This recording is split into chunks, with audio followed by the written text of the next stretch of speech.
Let's call to order the Monday, April 15th, 2019 Planning Commission meeting. Shana, are you taking the roll today? All right, wonderful. Mr. Wadiska, Here. Ms. Hockenberry, I'm here. Mr. Stevens, Here. and Mr. Puentes. Here. All right, we've accounted for all those who have no spring break plans. People have something to do. Exactly. People have nothing to do. Can I get a motion to adopt this evening's agenda? Mr. Chair, I move that we adopt the And I'll second it. All right, all those in favor, say aye. Aye. All right. Any problem with it? I didn't hear everybody's voice, but I'm assuming it's unanimous. We have no speaker series. Have you received any petitions for those items not on the agenda? We have not received any petitions, no. Just related to item number 4, speaker series, as you know, the Planning Commission has had a heavy load in the first portion of this calendar year, Yeah. so we haven't scheduled any speaker series yet. But I think after May, I think there will be more opportunity, and so we're lining up speakers for housing, public art. I think a couple other things are in line, and so we'll be, of course, updating that as those months come up. Terrific. Yeah, I think we've gotten many speakers thus far, but only on the high school and the economic development. So that's looking forward to that. All right, item 7A, Planning Commissioner reports. This is a meeting largely of work sessions, so we're just moving right through the. Well, we did a lot last week. You Who wants to go two first? always do. That was a busy week last week. I don't have any meetings, but I attended We had EDA. I had a tour last week. Edie, I'll let you do that. No. But I went on a tour last week of HIT Construction. They have a net zero building close by here, as a matter of fact, very close to Mosaic, that they are in the process of constructing. And it's about 8,000 square feet.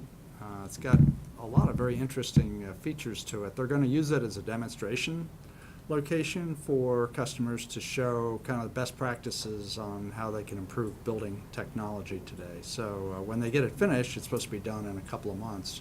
Might be worthwhile for a tour from the city. Had Aiden Hitt, who I gather is the daughter of somewhere in the family, who works for HIT Construction, gave us the tour. She's very knowledgeable. Clearly, she's been through all the appropriate university training. So they're very eager to take people on a demonstration of this when it's appropriate. So. All right, Interesting. that would be interesting to see. Any other reports? EDA had a meeting, and they are talking about streetlights, and they need more trash cans, important stuff in the world. But, they were just very concerned because a lot of the places did not have enough recycling and trash down at particularly 100 block, and there was nothing in the budget for any of it. So, but they hope to get the village or the park down there up and running fairly soon. Okay. Hopefully before Memorial Day. Flower baskets, tree lights. Yeah, Tree light, okay. They're addressing it all. and that's the usual thing. So, it was a pretty interesting meeting though. Susan Bell was there. And She was a facilitator. facilitator, yeah, which was interesting. This was their retreat. This was their annual retreat. Okay. And then Monday night was the all-nighter up at City Hall with our community. Yeah. center. How did that go? You were there. I was not. You were not there? I thought he was there. No. Oh, It was just you, me, and Melissa representing Okay. the Planning Commission. okay. There was a lot of people there, and that was, that. 24, work- according to the news Yeah. press headlines. Yeah, the work session didn't start until about 9:30, and of course, a lot of us were getting so antsy about the basketball game. But it was really interesting, and everybody got a fair share in asking questions all the way around. We got even the schools up at the table, which they weren't sitting there. I wasn't sure why not. It's an opportunity just to highlight Yeah. some of the key concerns.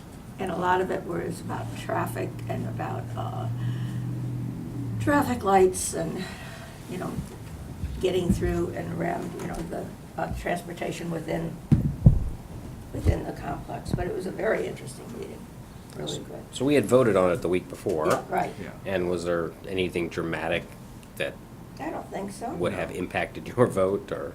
Mm-mm. No, it was, I can't really say there was anything new that came about. I'm not sure that was the purpose of it. I think it was an opportunity to go over the voluntary concessions Right. document, kind of get up to speed on that and And ask for a few everybody to be at the questions. table at once. Yeah, and ask questions about the situation regarding Fairfax County, any concerns that they had. The letter was a bit unclear as to, you know, what was really going on. But so, you know, people. Sounds had- like they have a lot of concerns. Well, Yeah. you kind of could read between the Yeah, lines that there were it other was things little. going on there. So obviously, there's more discussion that needs to take place on that, so. That was very good. And then that night also, or the Tuesday night then, Wednesday night? I don't know, the Housing Commission had gave out a wonderful award to Julio, and, because he was part of the chair for about 5-6 years, the Steve Sprague Award.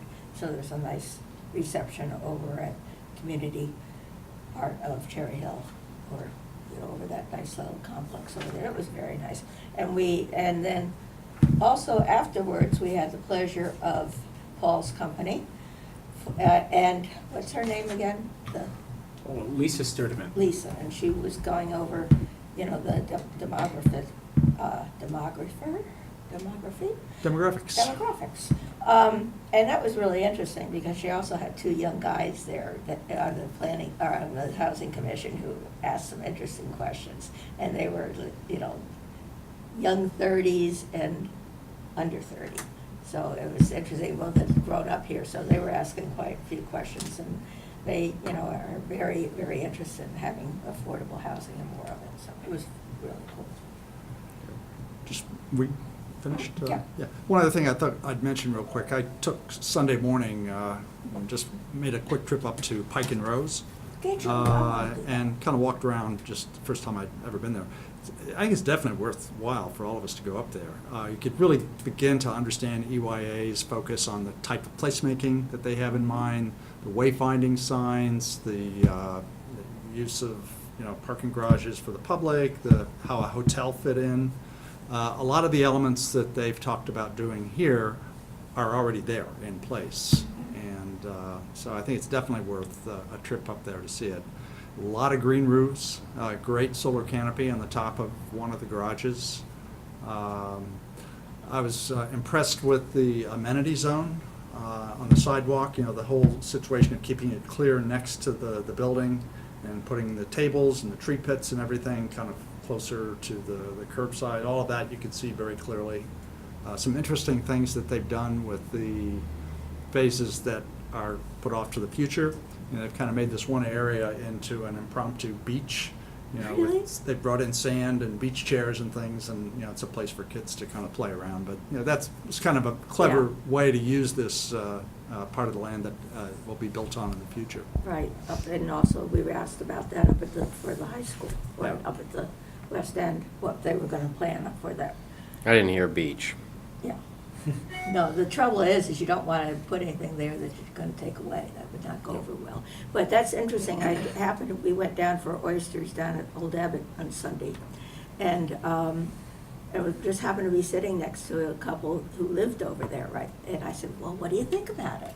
And they certainly loved it. Like it. And I said, how's the landscaping? They said it was gorgeous. So, Yeah, and I think actually the commons area that's being proposed for our project is even, I think, a bigger area than what they have allocated at Pike and Rose. So I think they've probably figured that out, that that's very popular with people, and the more that they can put in, the better. One thing that definitely catches your attention is, for those of us coming from Falls Church, is the size of the residential buildings. They are huge. Yep. They are very, very large buildings. So you know, that's good to observe too, and kind of envision what would fit into to our project. I'm quite familiar with it from a professional standpoint, so know the project. I do think everybody should spend some time up there. Yeah, It's well- really, though it's really Evan Goldman's sort of project as opposed to EYA. That was done by Federal Realty. Just, he was the one who's brought his ideas over to EYA, so. But I am familiar with it. You should check it out. All right, any other commissioners I report? just happen to think that the Miller House is going to have its grand opening 24th, 23rd, April 23rd. 26th, 26th. Third. Tuesday. Tuesday, the 23rd. Okay, I was right on the one. And that's going to be at 11:30. That's going to be exciting. Okay. All right, let's move on to the planning director's report. Thank you, Commissioners. In your packet, there's a short report. One thing is to keep the Planning Commission aware of other things that are going on in the transportation world.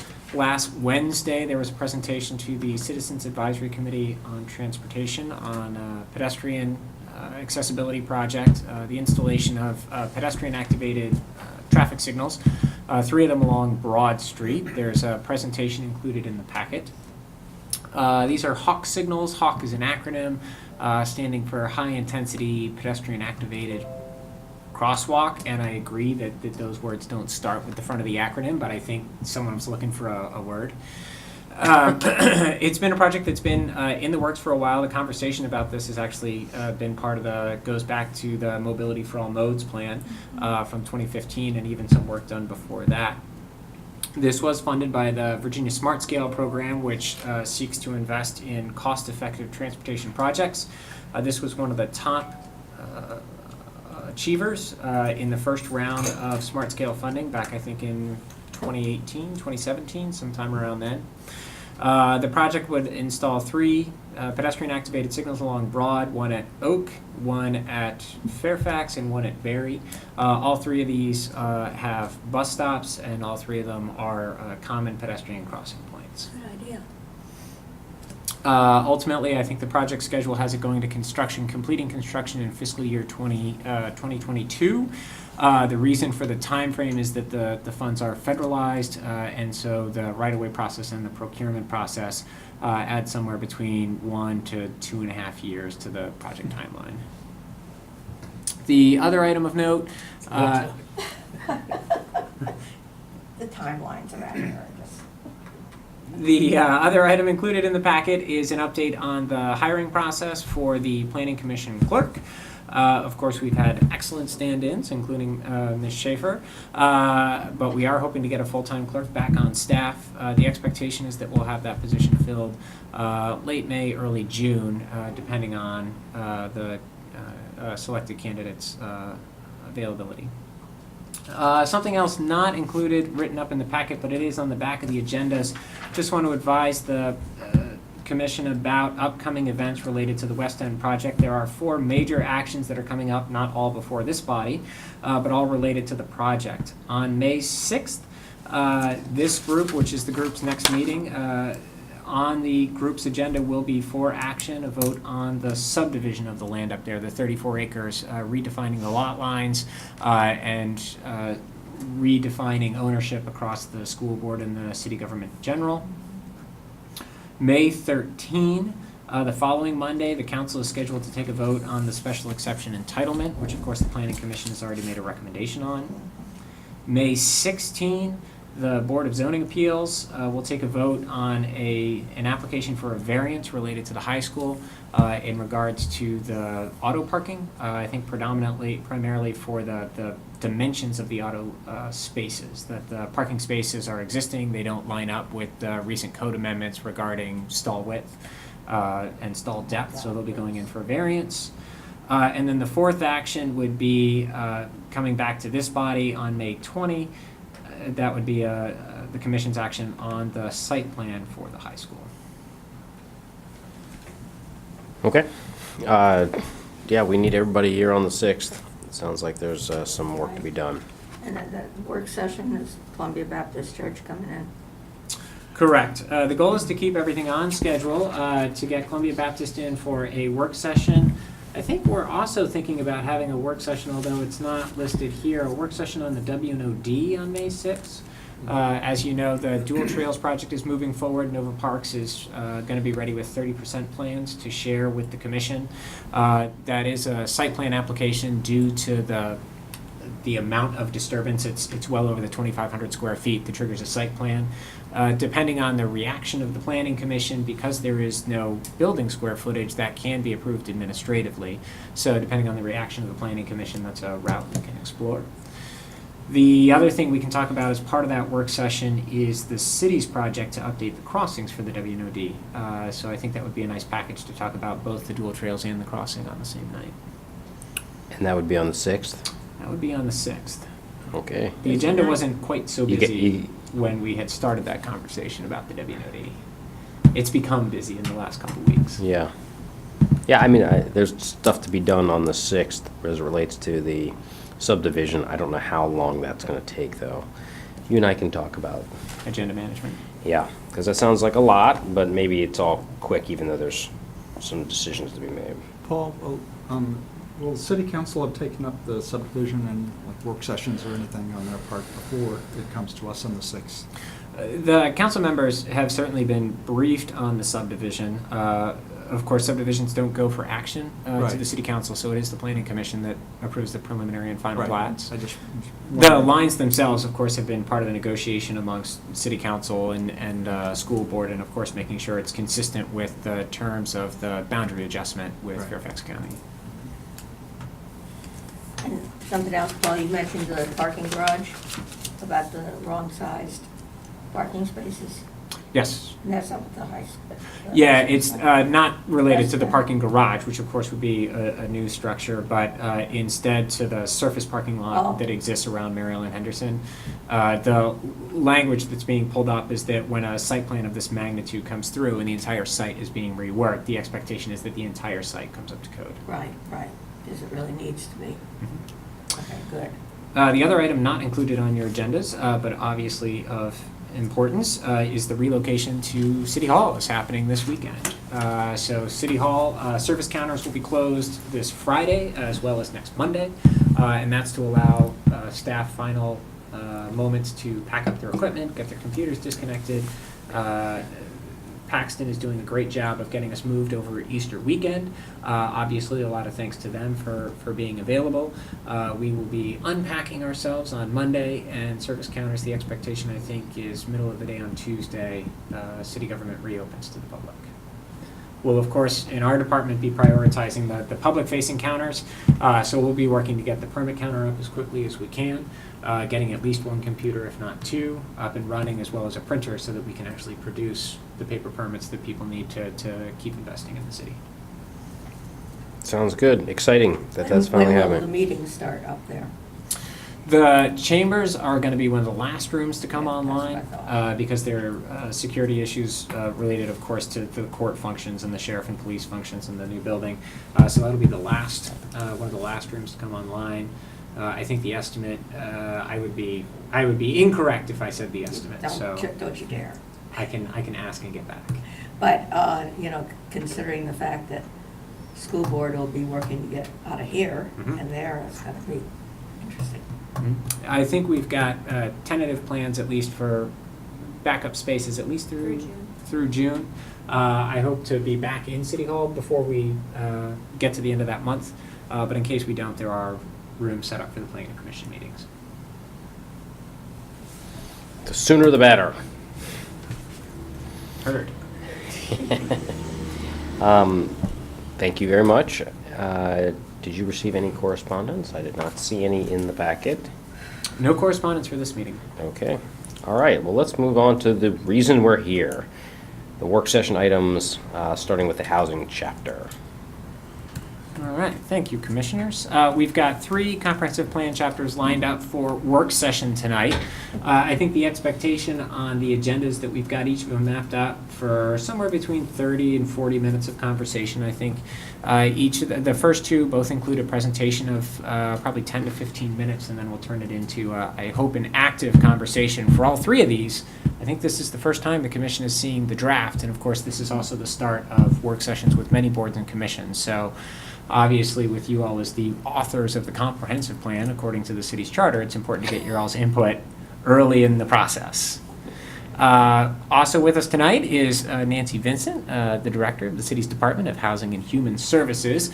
She's here to help me answer questions. I was going to walk through the presentation just to make sure that, I guess, this presentation and the look and feel of this chapter has a similar look and feel to the other chapters that were recently adopted. But of course, subject matter expertise is always shared across the city's departments.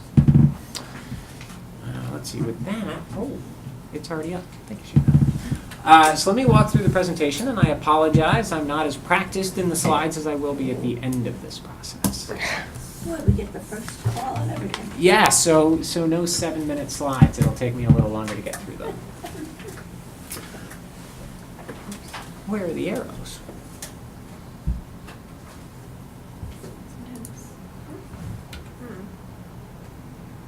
We've lost the arrows. And Away it goes. this is version 1. We need version 2. It is hard to see from far away. I agree with that. There we go. All right. Oh, here we go. All right. Leading off with motivation, why update a comprehensive plan chapter? This one, like many of the others that the city has, was last updated in 2005. And of course, since then, there's been rising population growth both within the city and the region. The city's annual growth rate has been about 2.6% since 2005. There's also been a shift in the stock, in the city's housing stock, with a rising percentage increase of multifamily homes. As opposed to single-family houses. But single-family homes have not been spared from changes. There's been a substantial pace of teardowns and renovations. Cost of housing is getting higher. And there are limited options now in the city for low and moderate income housing. Over the last few years, housing costs, especially in the city of Falls Church, have been rising. So what's going to get covered in the slides? Motivation, which I already spoke to. Then we'll go through impacts. What is the comprehensive plan and how is it used? Public engagement. What's the process for actually developing the comprehensive plan in this draft in particular? What's actually in the draft, which I think is where much of the substantive conversation will happen tonight. And then next steps, what's going to happen in terms of preparing the chapter. So first, what is a comprehensive plan? And of course, I think the commission is aware of this, but there are always people watching on video, and so I want to make sure that they're up to speed as well. Comprehensive plan is an overarching vision for development of the city. It typically reaches out somewhere between 20 and 40 years into the future, and it serves as a guide for planning efforts in terms of development, but also includes as a guide for infrastructure investment and public policy programs. It guides both public and private investment in the city. The city, since 2014, has been reviewing its comprehensive plan on a chapter-by-chapter basis. Most recently, Vision was updated in 2017. Before that, Transportation and Parks. So how is it used? As I mentioned, the comprehensive plan is a guiding document for investment and development in the city. It provides recommendations for policy updates, for investments, so it's a guide to the budgeting process, whether it's the operating budget or the capital budget. It provides updates for, it calls for updating development ordinances. It calls for establishing organizing strategies and principles and standard operating procedures for city staff.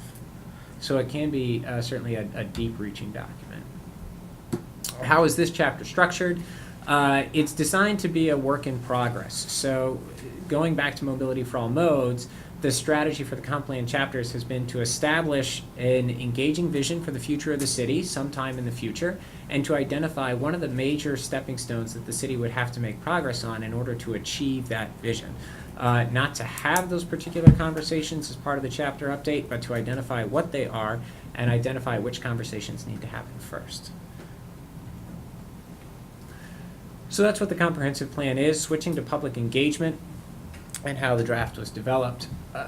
any comprehensive plan has to blend multiple inputs in order to be effective and impactful.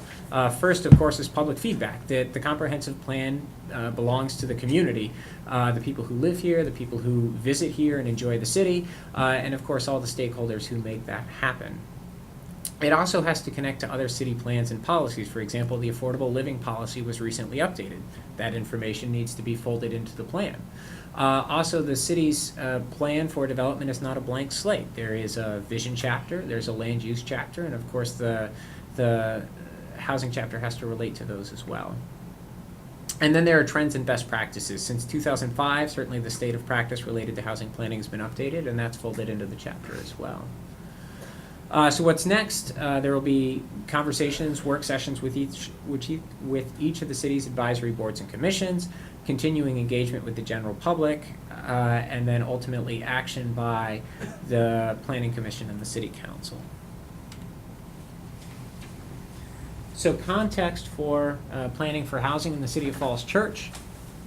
One thing that's important to remember is the city's housing market. So oftentimes people say, or people might ask, well, why do we need more housing in the city? Why does it need to grow faster than employment? And I think one of the things to think about is that the housing in the City of Falls Church doesn't just serve people who work in the City of Falls Church. It serves people who work in many places throughout the region. 30% of the people who reside in the city work in Fairfax County, 27% who reside here work in Washington, D.C., and 15% work in Arlington and Alexandria. So right there, that's the bulk of the city's housing market is occupied by people who don't live here.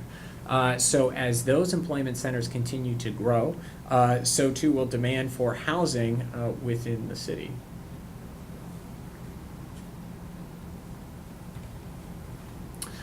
Future housing demand quantity. So this bar chart is coming out of the trends report from the ongoing work for the demographics chapter. And the demographics chapter is charting a range of expected housing growth through the year 2045. The blue bar furthest to the left, 2015, the city starting with a base of approximately 5,300 housing units, that growing over the next 30 years to a minimum of 9,200 housing units, and then the purple increment on top is the flex within that. That rate of housing growth works out to about 650 to 720 housing units every 5 years. To put that in perspective, Founders Row is 400 housing units. The Lincoln at Tinner Hill and the 301 West Broad, where the Harris Teeter is, those were a little less than 300 housing units. So it's really looking at 1 to 1.5 of those projects about every 5 years. The short-term forecasts for housing unit growth are based on recent or ongoing project approvals, and then the long-term forecasts are based on regional economic forecasts as well as the recent pace of approving projects within the city. Cost. I don't know that this should be a surprise, but today in the city, 27% of the housing market, only 27% of the housing market is available for households making less than the area median income. If this were a balanced housing market, of course, 50% of the housing would be available to households making less than AMI. So the city does have a substantially higher share of higher earning income households. The increment in housing demand that's expected to come to the city over the next 30 years will be more balanced. That's the pie chart in the lower right, with 45% of the household demand expected to be at or below area median income.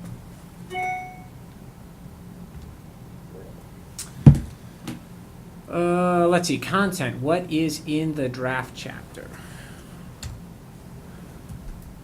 So this chapter is structured just like the others that the city has recently adopted. It talks about existing conditions. Where is the city now? Vision and goals. Where does the city want to be by that year 2045? Needs assessment. If this is where the city is today and where it wants to go in the future, what are the missing pieces? What does the city need to achieve? And then strategies and actions. How to get there. This is the draft vision for the housing chapter, of course, something for you all to weigh in on tonight. Build and maintain a diverse housing stock to ensure that decent, safe, affordable housing is available to all residents. Accommodate all life cycle stages and needs. Preserve and promote historic and stable neighborhoods while expanding regional and local economies.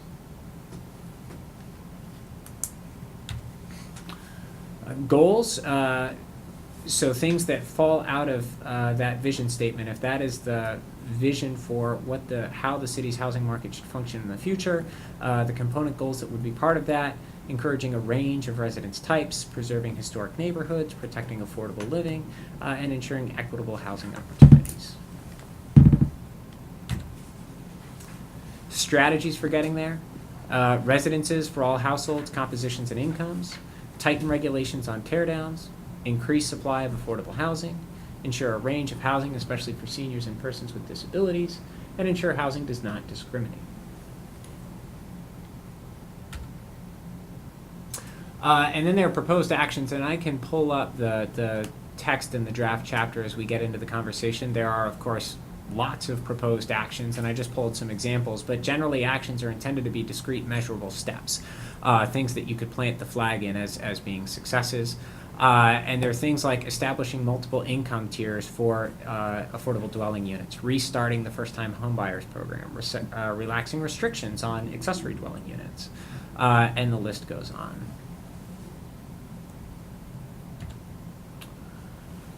That actually closes my slides. We talked a little bit about why update the housing chapter now, how is the comprehensive plan used, how is it developed, and what's in it.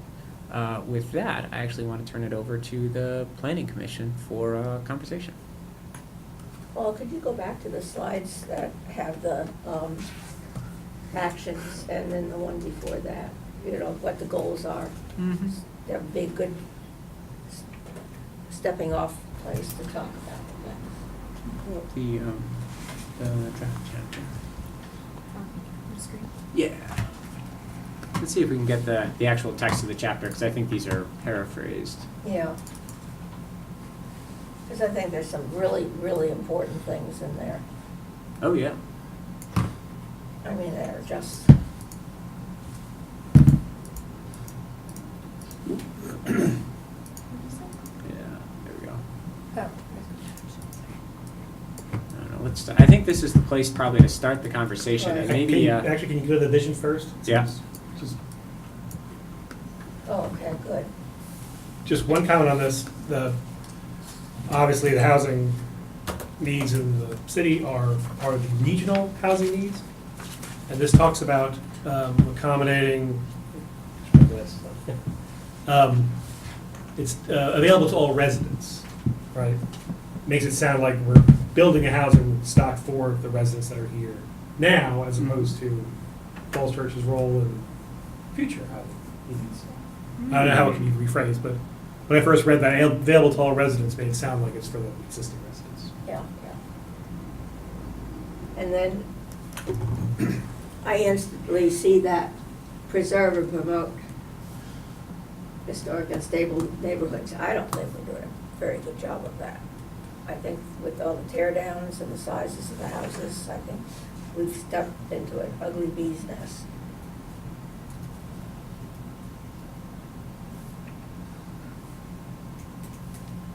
But with our coverage of 25% going up to 30, I think we've created a monster. But I mean, because our neighborhoods now, for instance, right around me, have got 4 tear downs. That's a lot. And that's in the Virginia Forest section, which is one of the But I'm wondering how sections. much of that, this kind of gets at an issue that I see at somewhat higher level, not only on this, but on a lot of other areas as well. To what degree are we limited in really dealing with that? Because a lot of those decisions under Virginia's situation are made at the state level, not at the local level. Well, that was a question I had. You had something in here about restricting tear downs Yeah, in that stable was and another historic one. neighborhoods. Number 2 in the next Is section. there a policy trigger that we have for that?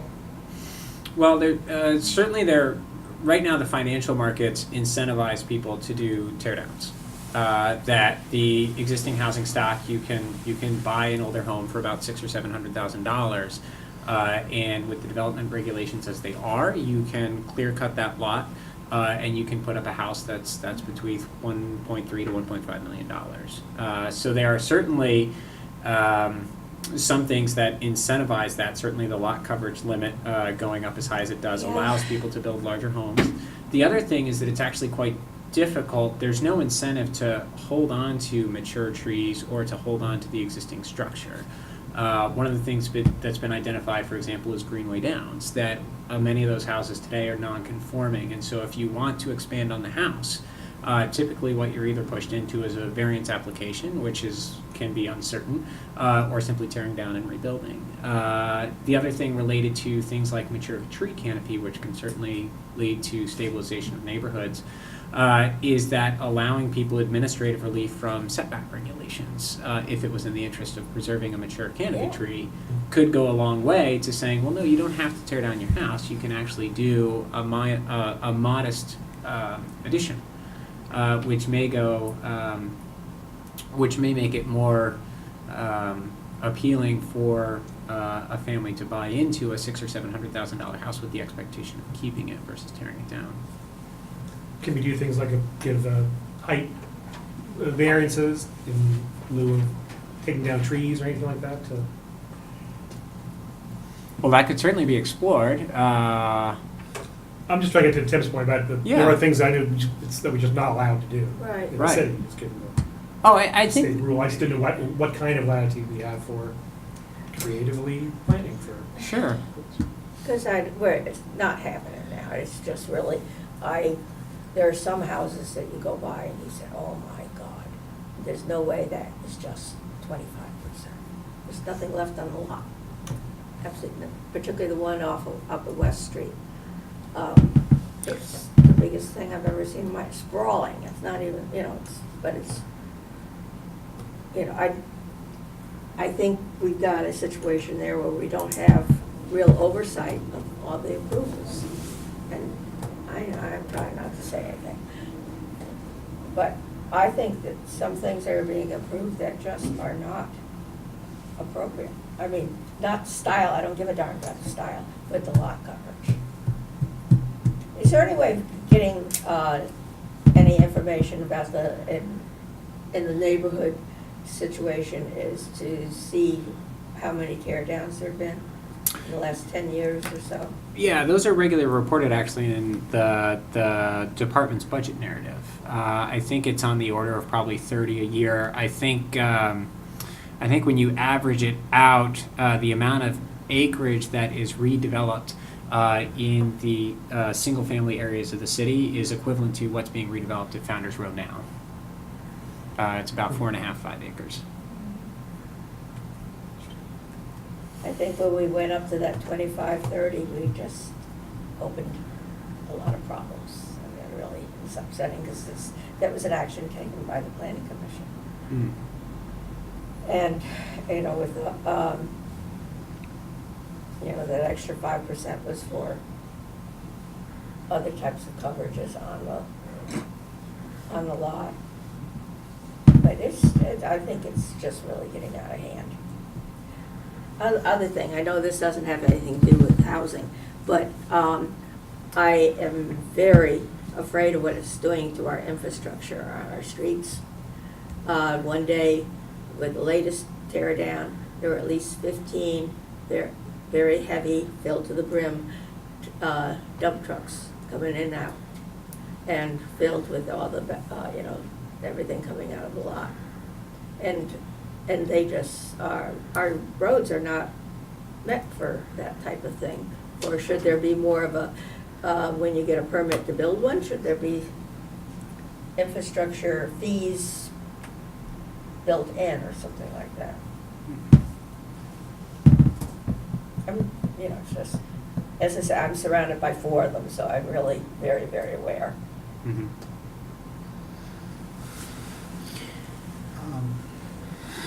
A couple of quick comments. I think it's not an area that I generally focus a lot on, but I was glad to see there's an item in there on the whole subject of affordability, dealing with energy efficiency and providing assistance to tenants in lower incomes to lower the utility bills. So they're not looking just at housing costs, Right, right. but they're looking at the utility bills as generally being a pretty sizable portion of their monthly outlay.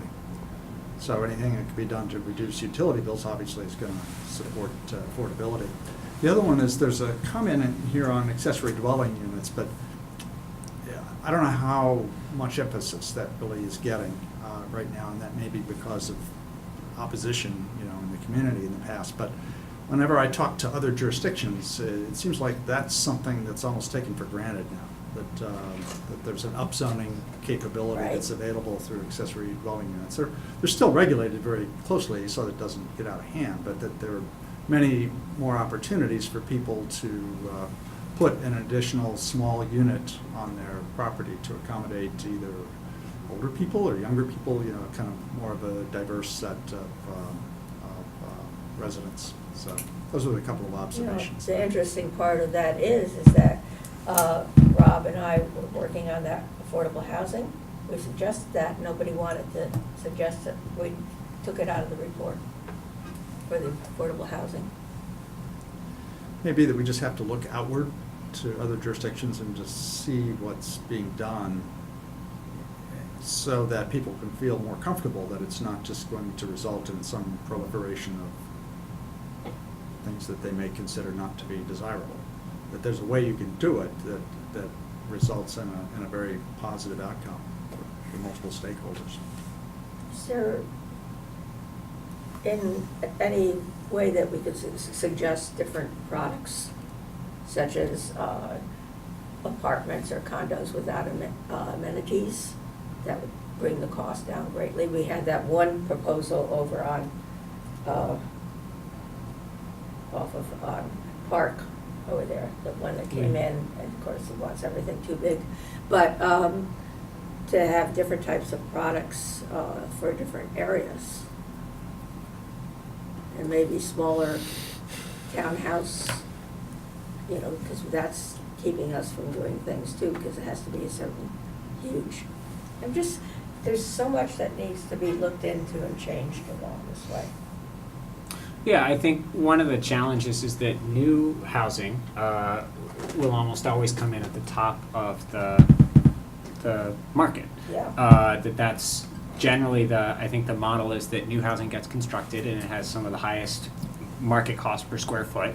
And then as it ages, often the cost per square foot to buy into that will go down over time.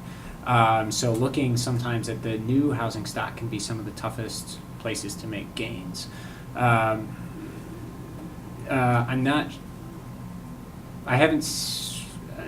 struggling to think about how to formulate sort of looking for places with lower amenities, in the sense that one of the things that always has to work out is that housing, just like any other investment, is a business. And so if people are going to invest money, for example, the 301 Spa, the Lincoln at Tinner Hill, someone put over $100 million into building that building. And that's usually money coming out of pensions, insurances, and so if those don't return a profit, then there's no one to invest them in the first place and build them. So there is some minimum level of profit that needs to come out of any housing project in order to make that work. And so, of course, the inputs that go into that are things like land costs, time to reach entitlement, time to absorb within the market, ultimately the sale price. And so sometimes the level of finish that's in there is because that's the minimum required to actually return a profit and get the building constructed. You've hit on my main frustration of this. The chapter's very well done. It's very well written. But it's impossible to read this, especially the front end and the needs, and will be clearly have a crisis here, not just in the city, but in the region. And then read what we can do about it, which, again, it's well done, but it feels very anemic. It feels like they're helpful, but the market is such a main driver. So I was happy to see I forget what it was, the piece in there about the contributions to the trust fund. Mm-hmm. It seemed like a very specific number here, what it was, $2.5 million or something like that. Is that an ambitious goal? kind of give you context for why The two specific and a half number. million, is that what we need, what we can expect? Or is that something, is that some kind of threshold that we would need to do, to trigger something? The fields or something else like that? Right. So that particular number came from the desire to preserve homes that are currently affordable at the fields. And the field is a tax credit property, which is another vehicle to get affordable housing. And there are 96 units there, and that tax credits expire in 2026. And so in order for a nonprofit developer to come in and maintain that, that's about the amount that they would need. The additional thing to look at also would be to change some of the zoning and allow more density, and that would go towards making that particular project profitable as well. And so the main strategy for preserving the units at fields is to hope we can get contributions from the developers for new construction. Is that the way it's kind of renewed? Either that or through Increase the fund through general development funds. contributions. Right, through general funds would be another option. Change the zoning would be another option to make it affordable for the developer. So, It feels like that should be a stronger recommendation. Again, it makes sense the way it's written. It's what we have been doing. But if we don't get developer contributions for whatever reason, then we don't hit this goal. Correct. Yeah.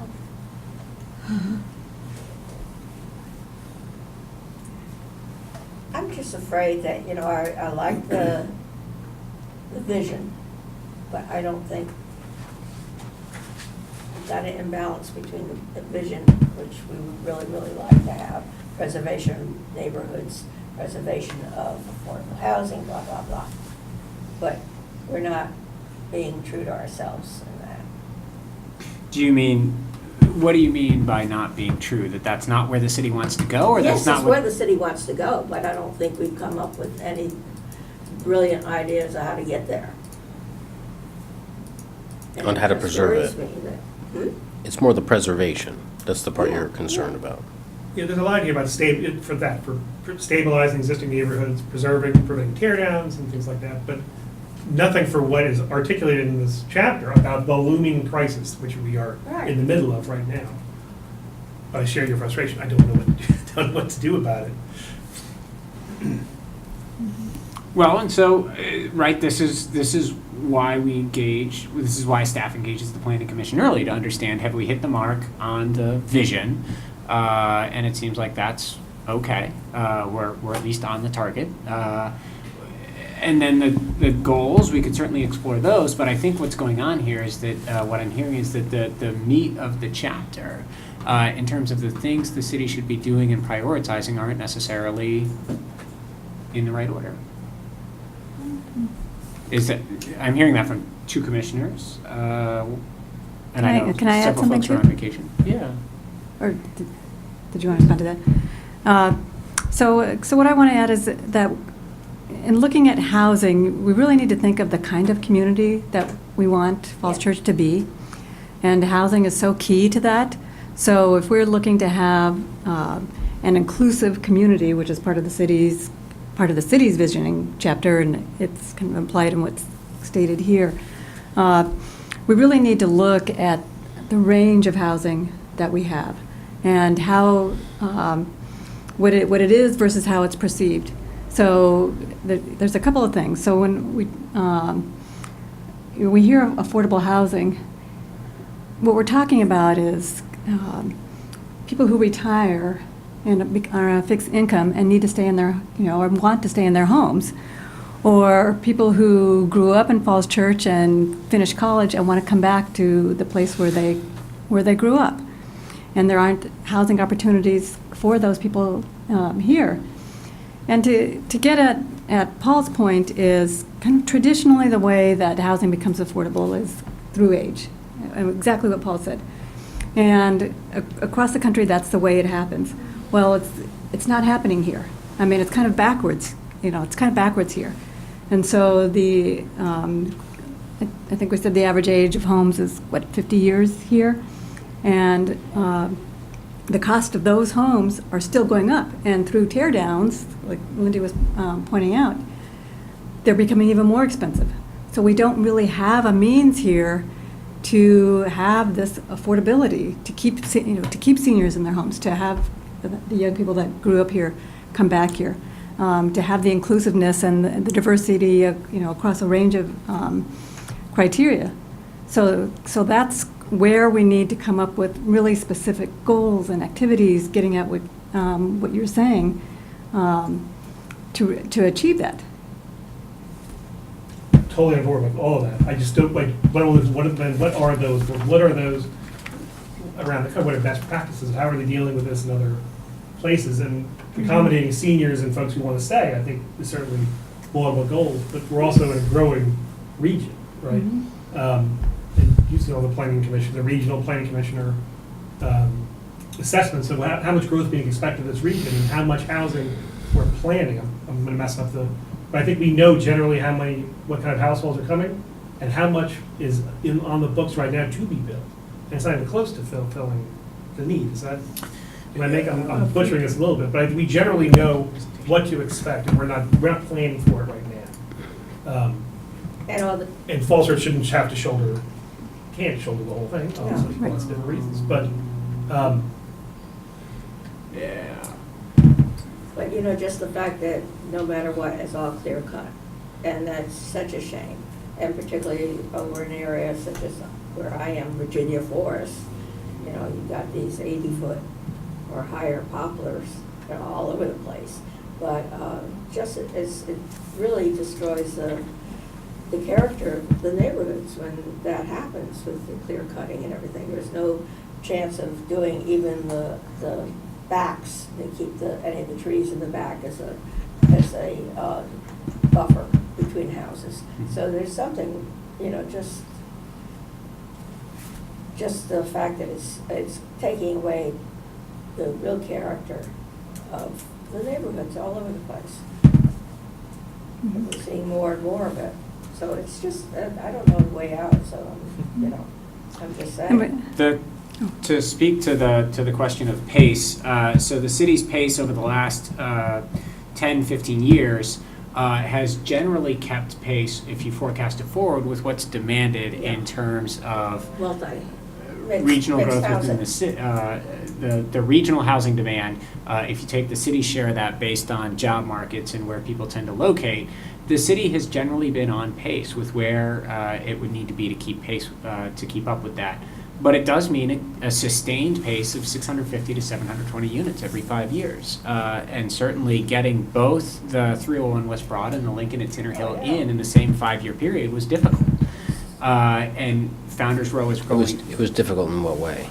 Well, it took a long time to approve, and they were never certain. For example, the Broad in Washington took several years to get its approval, and then there were obviously problems with the development team, but it's also difficult to get an investor to actually build that project. So if the city negotiates for too much in community benefits, it actually ends up with nothing. That if you push the developer to a deal that he or she has to make in order to get their entitlements, but then they can't get it invested, you end up with none of that deal. Yeah, I think we're doing great on mixed use. I mean, that's where we're picking it all up. But the single-family houses the new ones are just not very attractive. I mean, Well, they just ruin, Well, housing I is sound like a disruptive. tree hugger. I will say this, not that I am particularly an advocate of the teardowns, but I will say that the housing that went in the 1950s that everyone's talking about, the 1950s Ramblers, those disrupted the existing environment, that it was trees and farms, and those went away. The streams were undergrounded. So that was terribly disruptive to the existing environment, and new housing is really never different. You can see the high viewpoint shots of Tyler Gardens being constructed, and to see the entire forest leveled, and today it's gorgeous. It's got lush trees, it's got landscaped paths, it's got curvilinear streets, it's everything you could hope for. And it's some of the most affordable housing in the city today because it's been preserved. So I think there is and it's still labeled Tyler Garden. It's not. And so I think there is a question of how do you keep supply going? Because if supply doesn't keep pace with demand, then you see what you see in the city, which is the existing stock being redeveloped, because the higher price points in the market are going to be able to outprice the lower price points in the market. So how does that reconcile the first point then? There's a very specific number about the demand we expect. Mm-hmm. How do we know the demand for housing in the city? So this was developed for the demographics effort, and there were demand was developed based on a regional model. So it looked at the expected employment growth, and then it looked at In the region? yes, and that employment growth is broken down by employment area. And so then it was assumed that the city would maintain the existing share of workers from those So different it's a job share of the markets. regional, okay. Yeah, based on job markets that the city's housing stock serves today.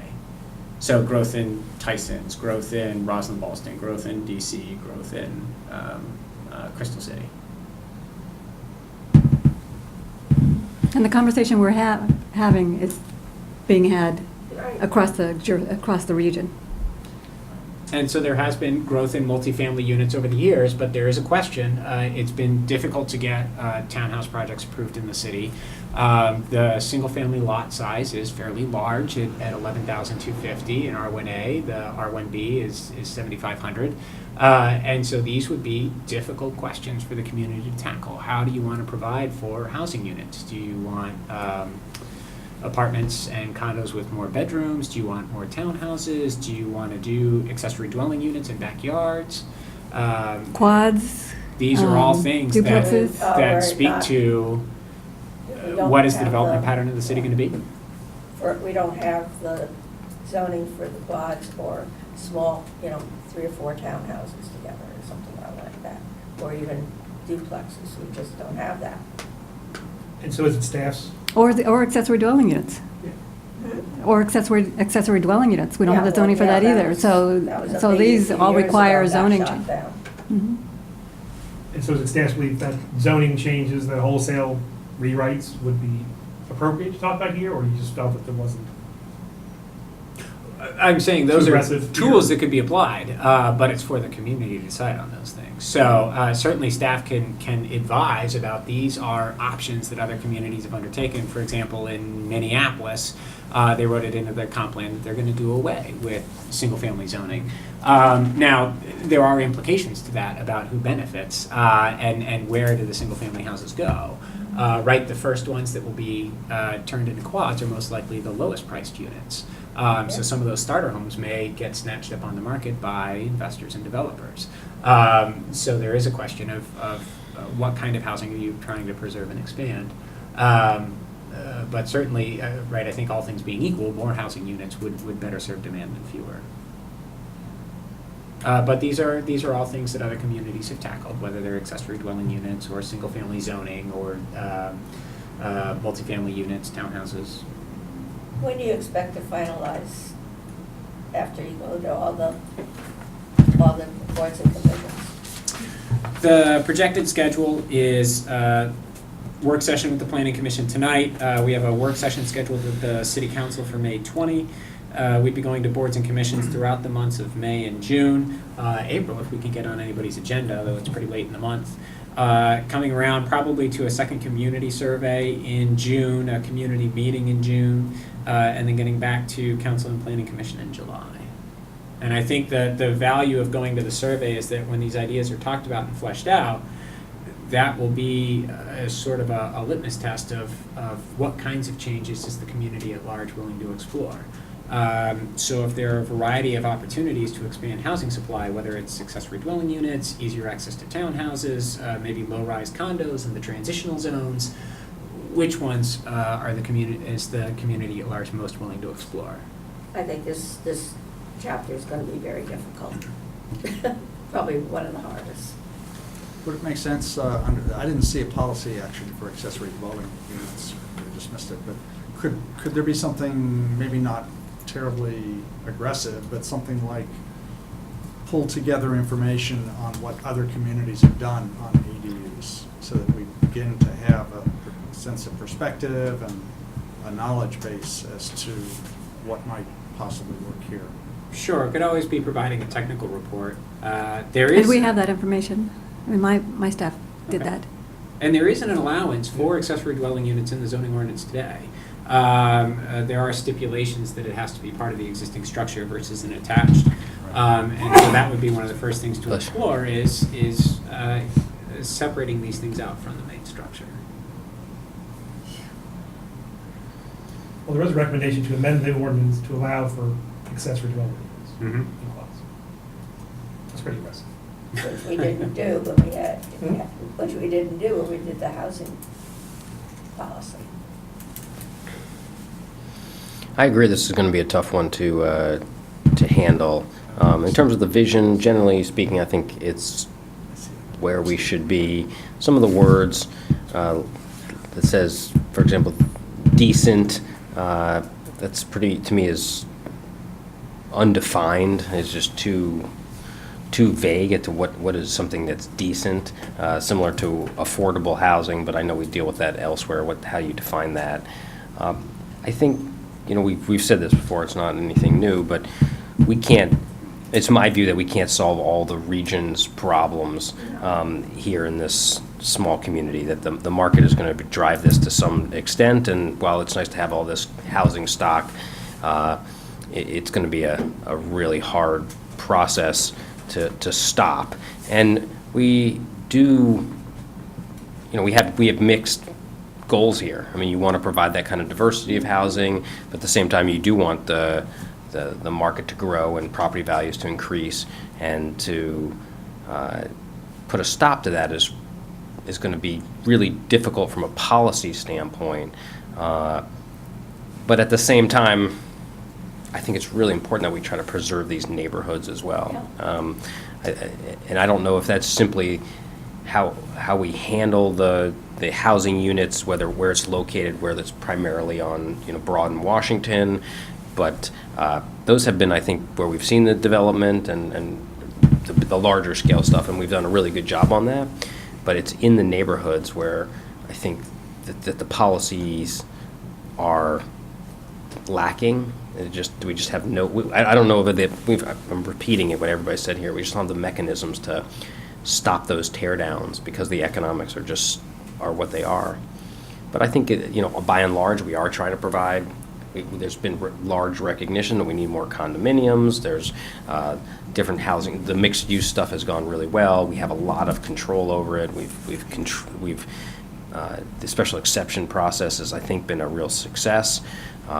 But it's in those neighborhoods where people just buy these individual properties, tear down the trees, and put up these larger houses. And while I don't think they're all unattractive, if the whole neighborhood loses something if that's where it heads. So I just don't know.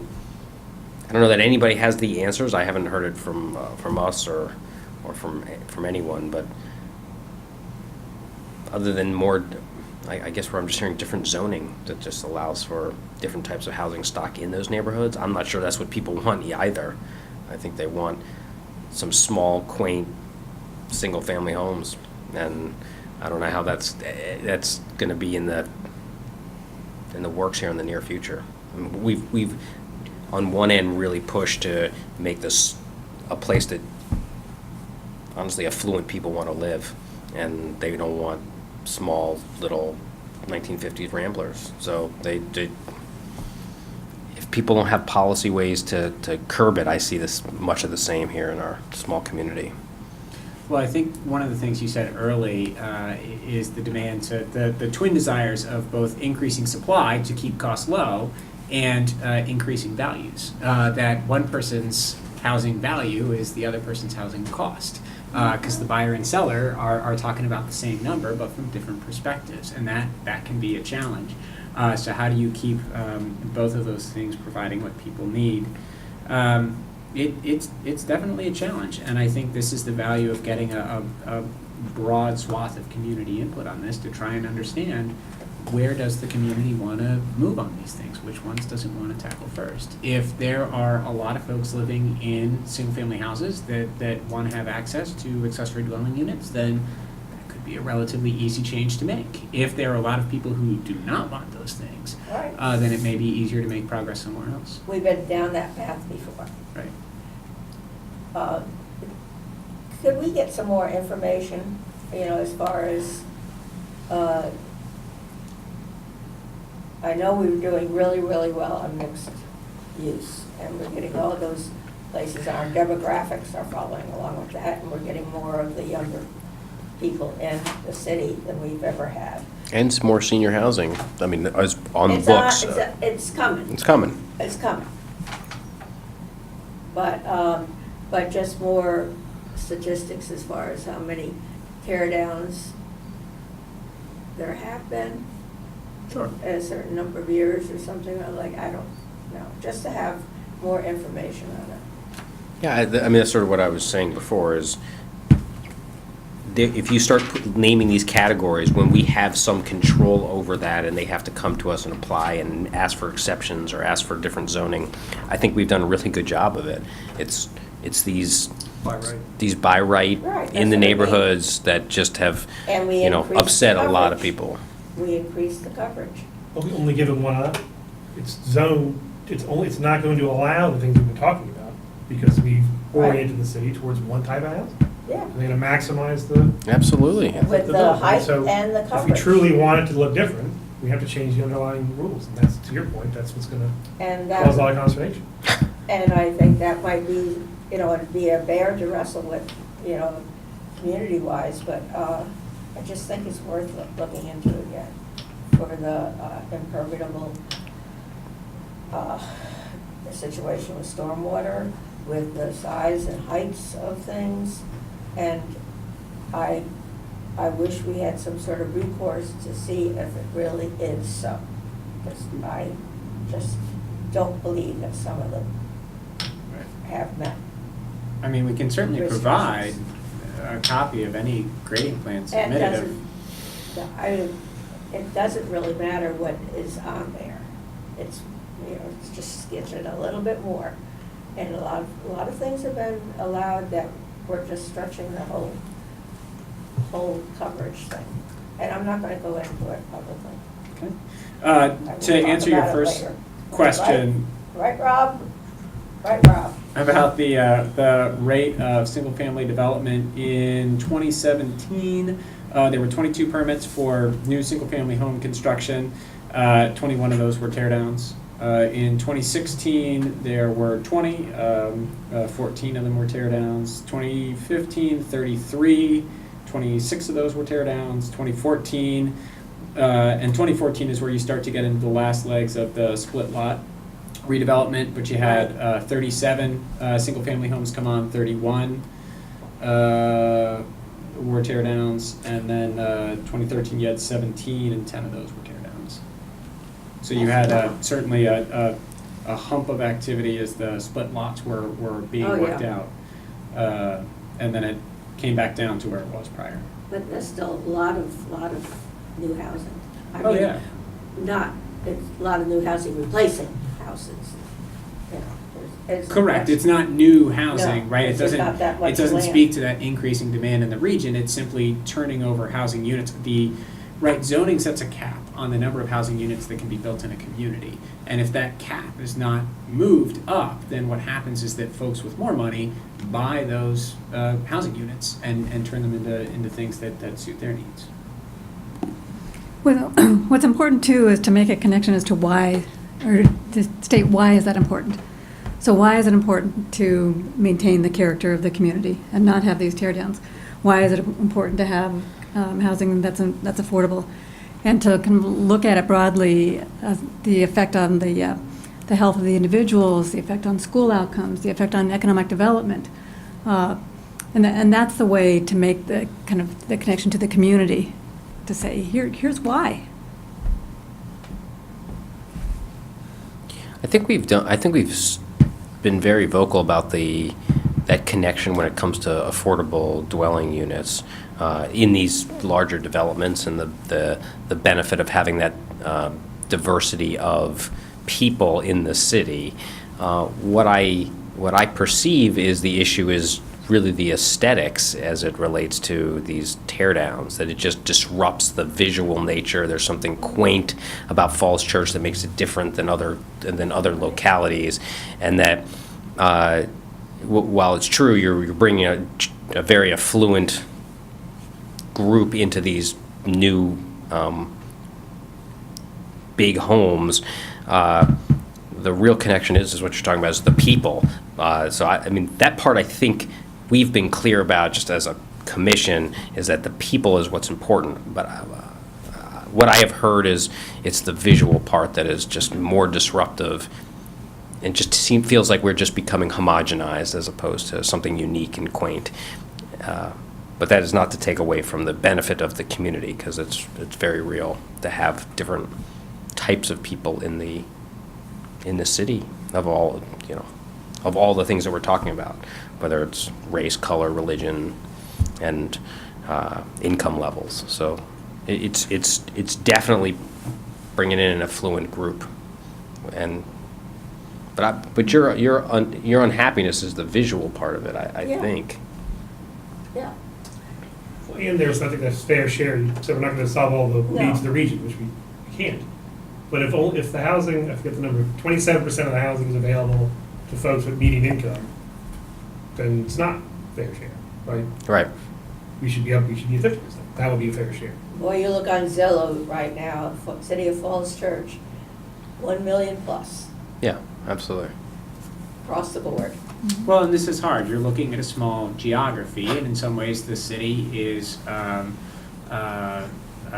product of its successes. That, well, not through any decision of its own, the city is well located. It's inside the Capital Beltway. It's near several major employment centers, but it's also done some things that are by choice. It has invested in the streetscape.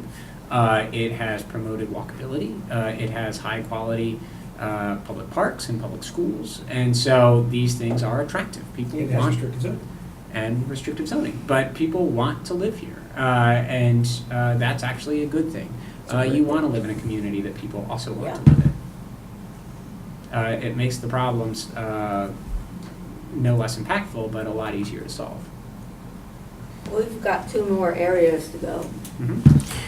Yeah, so I mean, I actually, while there's a few words in the vision statement I don't think are well defined enough, but I think it is the right order, where it talks about that you're ensuring a decent, safe, affordable housing is available to all residents, and you're accommodating all life cycle stages and needs. I think those are the first 2 things. And then the next one is preserve and promote historic and stable neighborhoods. If this is a big priority, then I think and it's not to me this is the right order, but if it's this real unhappiness about what's happening in the single family neighborhoods, then I think the order needs to be changed, and the preserve and promote the historic and stable neighborhoods is your first goal. I think that's the Falls Church of a decade ago, so I think this is the right order. But if we've gone far enough for the community where they say this is as far as we're willing to go on this, then I think the order should change. I'm not promoting that, by the So way. I'm always reminded of before I let anybody speak, I'm always reminded of a story related to bicycle planning. And there was a community that had almost no bike lanes, no bike facilities of any kind. And folks came in from outside the region, and everyone's always willing to talk to people from outside the region. And they surveyed the residents, and they said, do you want more biking? And they said, yes. And they said, well, why don't you have any? And they said, because the elected officials won't support it. And so then they asked the elected officials, do you want more biking? And they said, yes. And they said, well, why don't you approve it then? Because the voters won't like it. And so someone's got to be willing to take the first step. Otherwise, you'll always end up back where you were. Well, it's an excellent point, and I've been guilty of it here tonight, saying people won't support the people call. You are the representatives of I know, the they people. won't. So I think the public outreach portion of this actually will Yeah. be. I think there is maybe more appeal to what we're talking about here than we're letting. Yeah, I would, as staff, I would say that the planning commission, the advisory boards and commissions are selected to utilize your social networks, talk to your neighbors, the folks you know in the community, and provide that feedback. So as you're having these conversations at coffee, while playing bridge, at the bowling lanes, share these ideas and see what happens. And if staff is wrong, we can change it. There's been no action yet.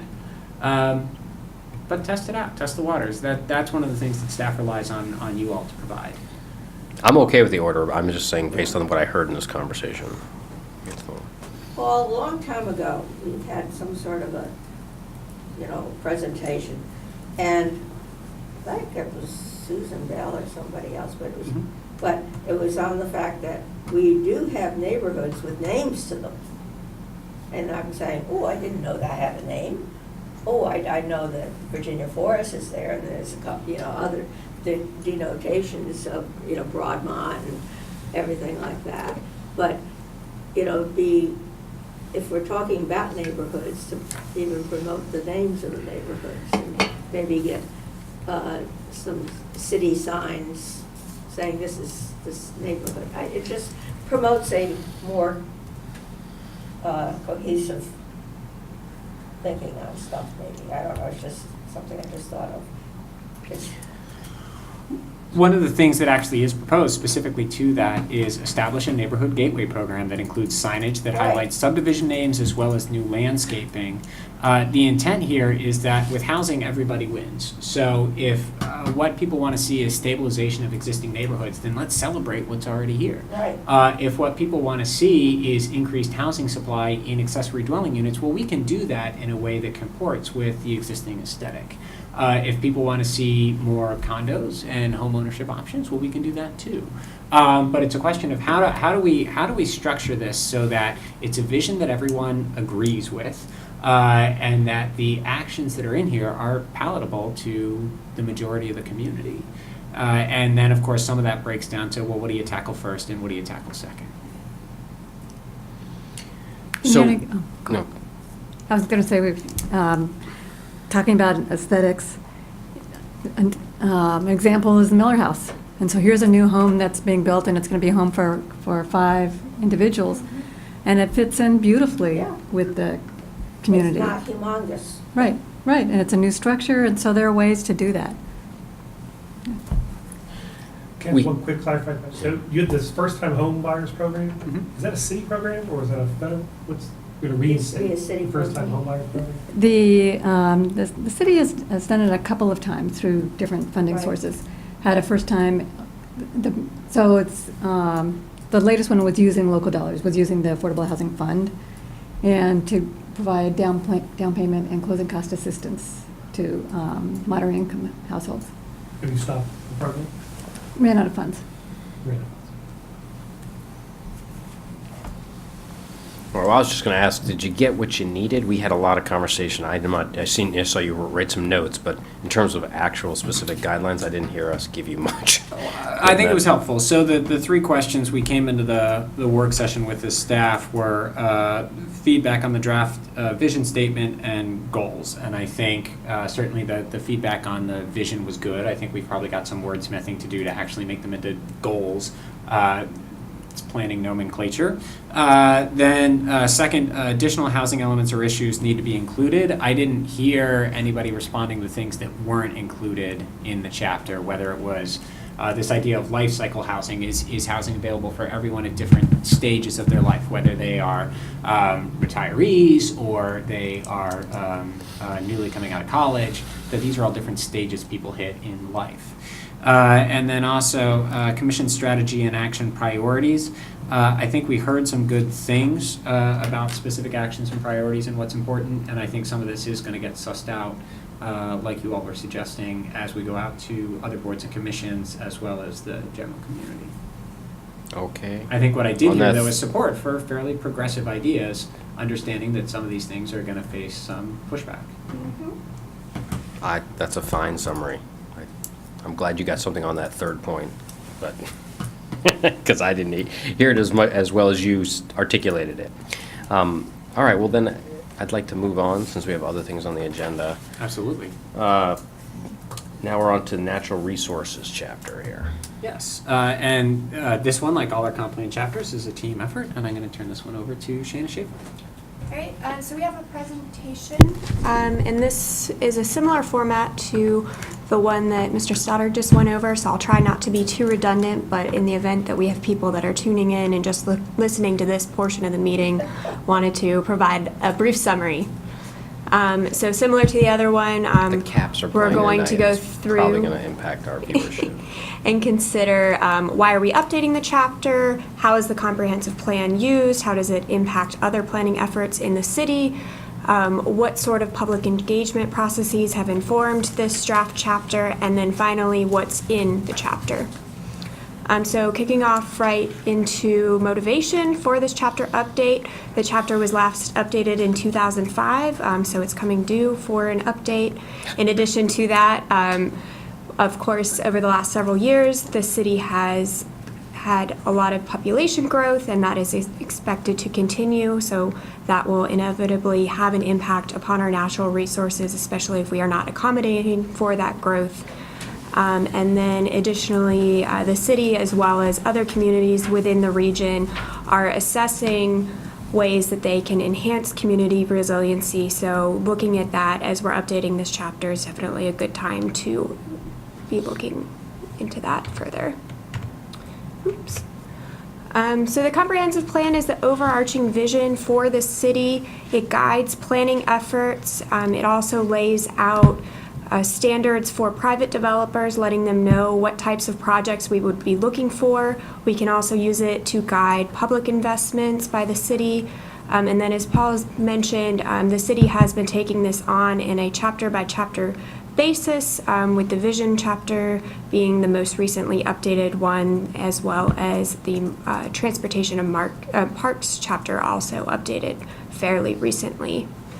And then in addition to our comprehensive plan, we also have several small area plans, which focus on specific areas of the city in a little bit more detail. And then we have several master plans that focus on particular planning topics. So as I mentioned, the comprehensive plan is intended to be a guiding document. It covers several sections, including land use, natural resources that we're talking about tonight, transportation, community facilities, and housing. It can be used to inform budgeting processes as we're looking at the funding needed or staff resources needed to implement projects or policies. We can use it to identify projects that would be needed to implement the vision and goals of the comprehensive plan, and then use that to prioritize projects. Adopting a chapter, of course, is only the first step. The real work comes when it's time to implement it. So this is the framework for how we want to get to the city's vision.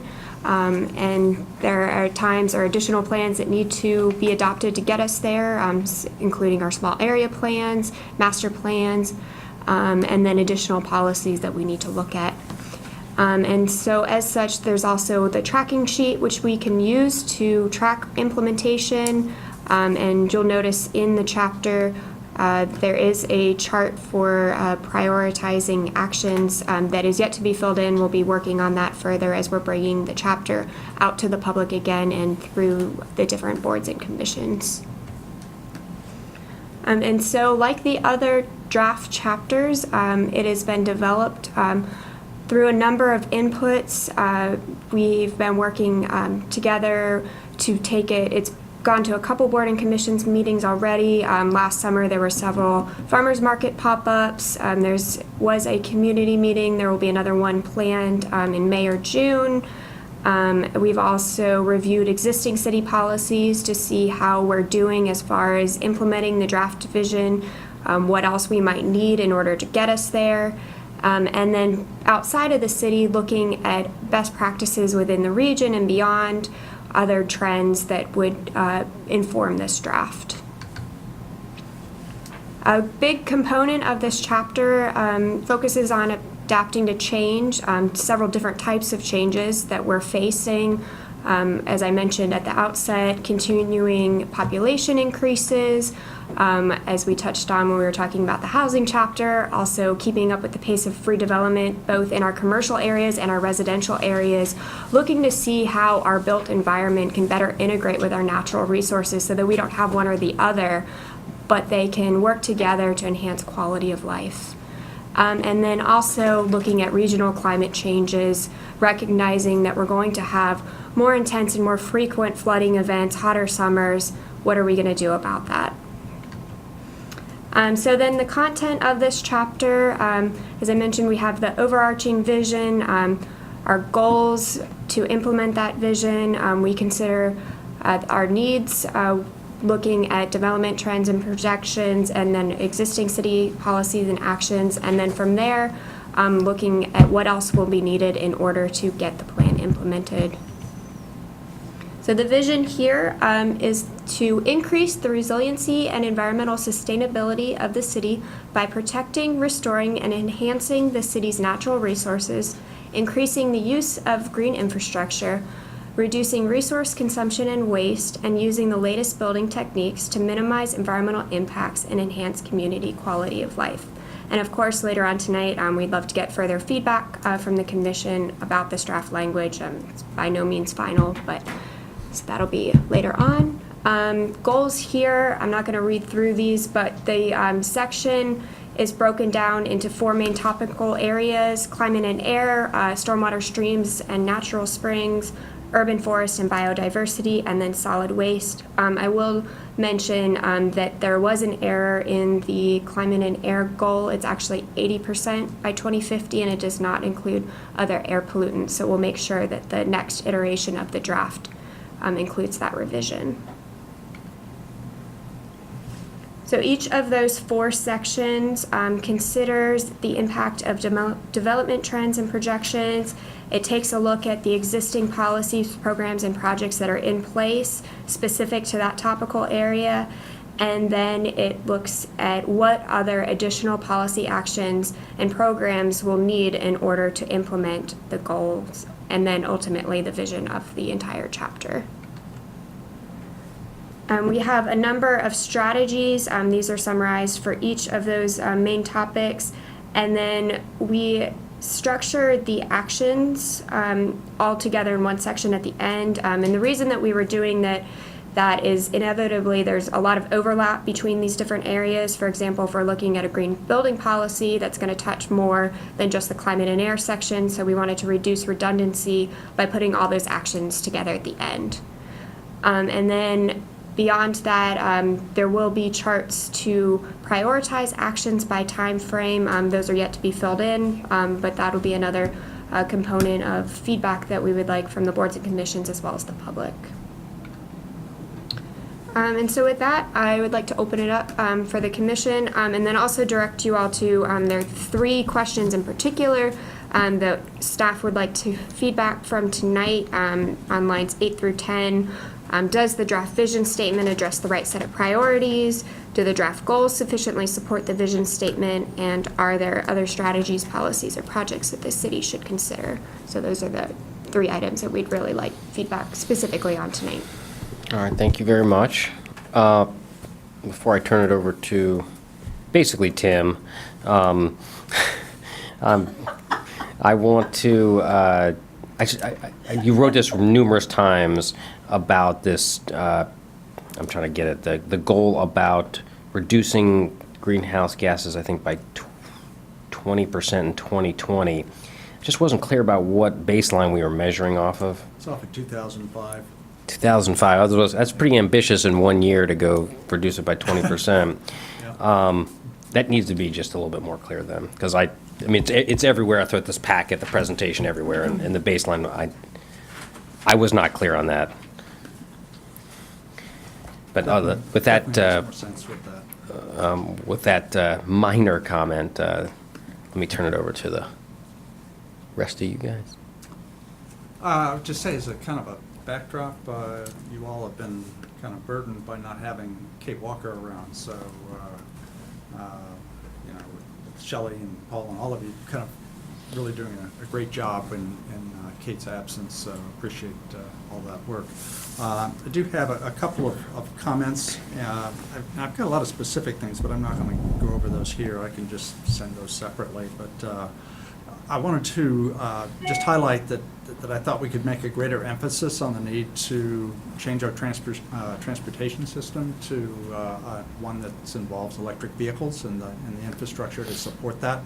I see that happening throughout the area, actually throughout the country, with kind of accelerated emphasis on electric vehicles for a number of reasons. They certainly have positive impact on reducing greenhouse gas emissions, and in particular the air particulates, the dirty stuff that goes in the air that creates asthma and a number of other health problems. Electric vehicles can add to that solution a whole lot. And I think from economic development, we're starting to see neighboring jurisdictions put a lot more effort into increasing their infrastructure to support electric vehicles, and that's where people who own these are going to go. If they can't charge their vehicle, they're not going to visit the city. So I've got some places where I thought we could beef that up a bit. I won't go over those here, but that's just kind of the general concept. I think there's a need to integrate what we're doing on good urban design with the positive environmental income. You kind of hinted that earlier in your introduction, is that we have been working towards a walkable, bikeable community for reasons that are just make it a more pleasant place to live. But as it happens, it also has a very positive impact on the environment. And I think we should use this chapter to show that integration, that the way we're moving on trying to develop mixed use with, people live, work, play all in one place without having to have it all spread out all over the place and have to use vehicles to do that is a very environmentally positive way to go.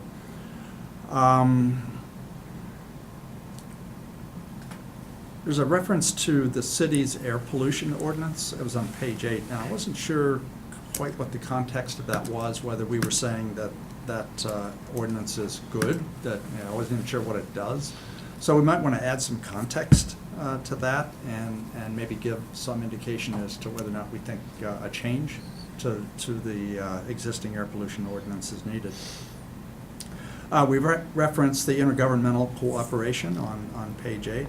And I would just add, I think it's particularly important for us being a small jurisdiction with very limited staff resources that we utilize the benefits, the things that have been produced by Council of Governments. Right.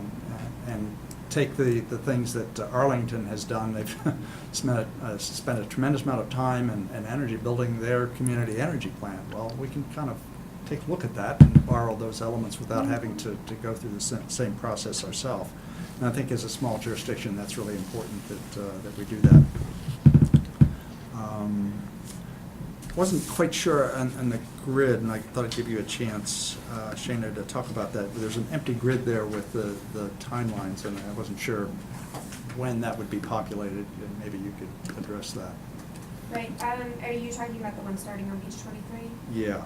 Yeah, so we will be looking at these different actions more specifically, and also working with our boards and commissions and the public to identify where the priorities will be. So that is yet to be done, but it will be done probably in the next iteration or so. For purposes of your presentation, you may even want a little comment there, say to be filled in, or just something to indicate that you're soliciting comments on that. The only other comment I had is on the vision, and it just strikes me with climate change being a huge issue that's going to face everybody in the future, and adapting to it, dealing with it, that we should have that word in there someplace. It kind of struck me of not having it there, that we were kind of trying to follow the path of all these locations that are trying to deal with rising sea level and so forth, but not say that it's a result of climate change for political reasons. So I won't try to do that here, but I thought if there's some way to work in that term that would be appropriate. And I think that's all I got. Wow. I mean, that's a good list, but I somehow expected you to have more. Sounds like you I do. got a lot of detailed notes, but Yeah. I just didn't think it would serve much purpose by going through these here. Well, I will say that following through on our Planning Commission's lead approach, as we discussed during the advance. This is his We chapter. Meet with him in advance. The No, champion, right? this isn't really like version 1 of this, is it? Because the other one was version 8, and usually we get it when it's version 42 or something like that. I was impressed that this was not. Oh, no, I'm sure we've talked it out a couple dozen times before daring to bring it out publicly. They've had to endure numerous emails from me, so I, That's We've had that's, to benefit from numerous emails. that's the least surprising thing about this is chapter. version 25. Oh, okay. All right, that's This more is in not line. labeled at the bottom. All right. Any other comments about this I was chapter? just thinking that I think we've made really good advances with all the new development that we've done and the high standards that we've held them to. And certainly when West End and the new high school, that is phenomenal. You know, that just the fact that we have plugged away developers, but then again, you were saying that the more we ask, the more difficult it's gonna get. Well, I do think that's something that doesn't often get enough credit, that I think there's an assumption that the existing conditions must somehow be environmentally beneficial. But a single-story commercial site that is totally paved is generally not environmentally beneficial. It's creating a tremendous heat island to be covered in nothing but black asphalt. It's absorbing almost no rainwater that is, of course, flooding its neighbors or the nearby properties. And of course, as was mentioned earlier, in terms of walkable, bikeable, if everyone's driving to that thing, then everyone's driving away from it. That is a lot of energy that's being used, as well as a lot of pollution that's going into the air when people try to visit that site. And you can tell where we've made the most progress. This table 1 is really fascinating. It shows that GHGs from residential buildings and commercial buildings have all dropped in recent years as transportation has gone up. which is another reason for electrification. Thank you. But you know, with all the new Or reducing the development, demand for you persons. know, Yeah. people always say it's gonna increase stormwater and everything, and we've had to do the song and dance about, no. It helps, because all these other places, all the old development didn't have anything but runoff. So, I think, you know, this has worked in our favor in the last 15 years. Yeah, I think we've done a good job. I mean, this is codifying it and putting it into a document that gives us, as the comprehensive plan, gives us something to point to, gives us something as a way to talk to new to developers and say, this is really important to us. But as a city, and the developments that have come in, I think we're doing a really good job. We're certainly the Environmental Sustainability Council and the group of this Those are commission strong groups. have really, stepped up and made sure this has happened. And I don't know what the history is, but it's hard for me in my last, 10 years here to think of a project where we've made the environment worse as a result of putting it in. I mean, I guess you could say clear-cutting some trees and things like that, but by and large, we've been really environmentally responsible. Yeah. So I was pleased with this chapter, and I thought it was consistent with what we were saying. You know, Shana, you said something that needs to go back into the last conversation. The purpose of the comprehensive plan is it's telling developers what types of projects we are looking for. Maybe we're not doing enough in that of a chapter of that.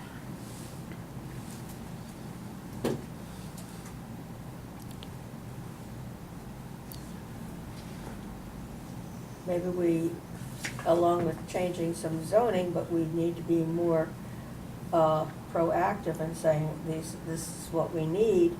And in development, a lot of money goes into a lot of the extra stuff along the way. And frankly, I think there are a lot of people who would take a lesser priced unit and not worry about a swimming pool or a gym, go join it. That type of thing. But I think that maybe that was part that I was kind of looking for, and then you sparked it in my brain. You sparked. Thank you.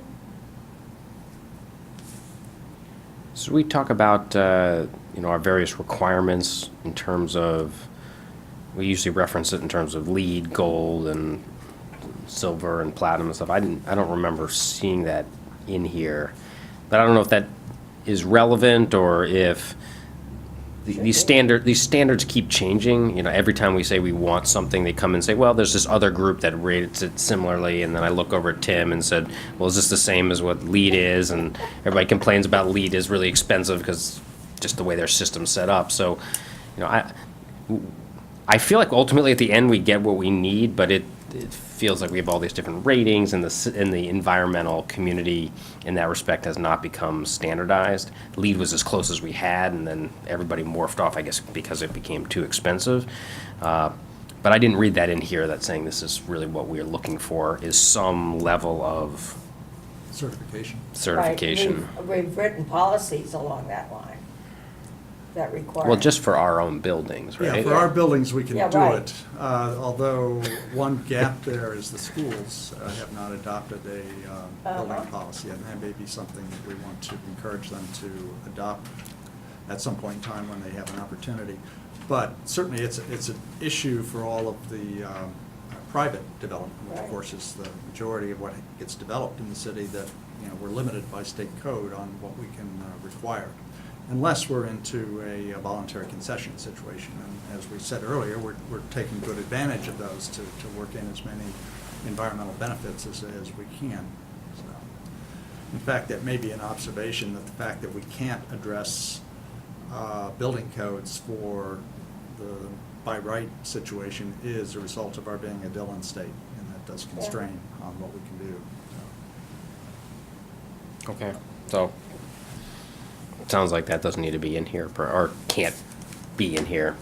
And I don't even know where it would go. Well, there is Just- language in the proposed actions. It doesn't specifically reference LEED, but it does talk about developing a green building policy for private development and redevelopment.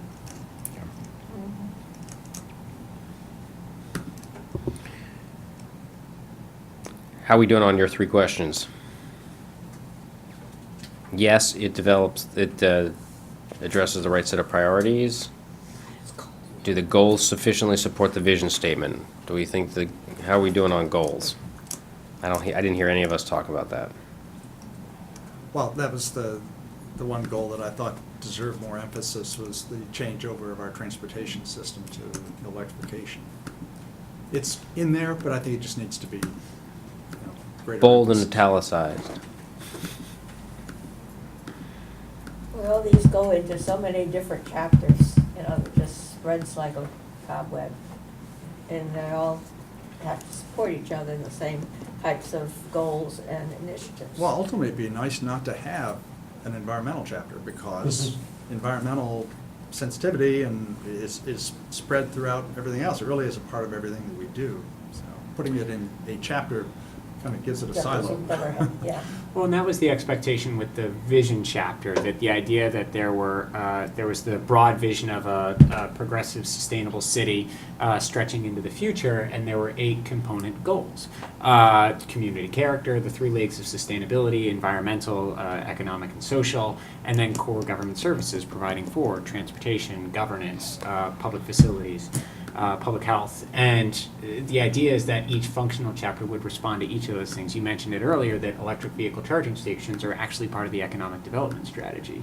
That if people have electric vehicles and they want to spend money, well, they need to go places where their cars can get Right. charged. And the same thing certainly with the WNOD master plan, which is under implementation now. That was seen not only as a transportation artery, but also a quality of life artery. It'll be restoring native habitat, and of course people who are traveling along the trail will be encouraged to stop in and enjoy the city.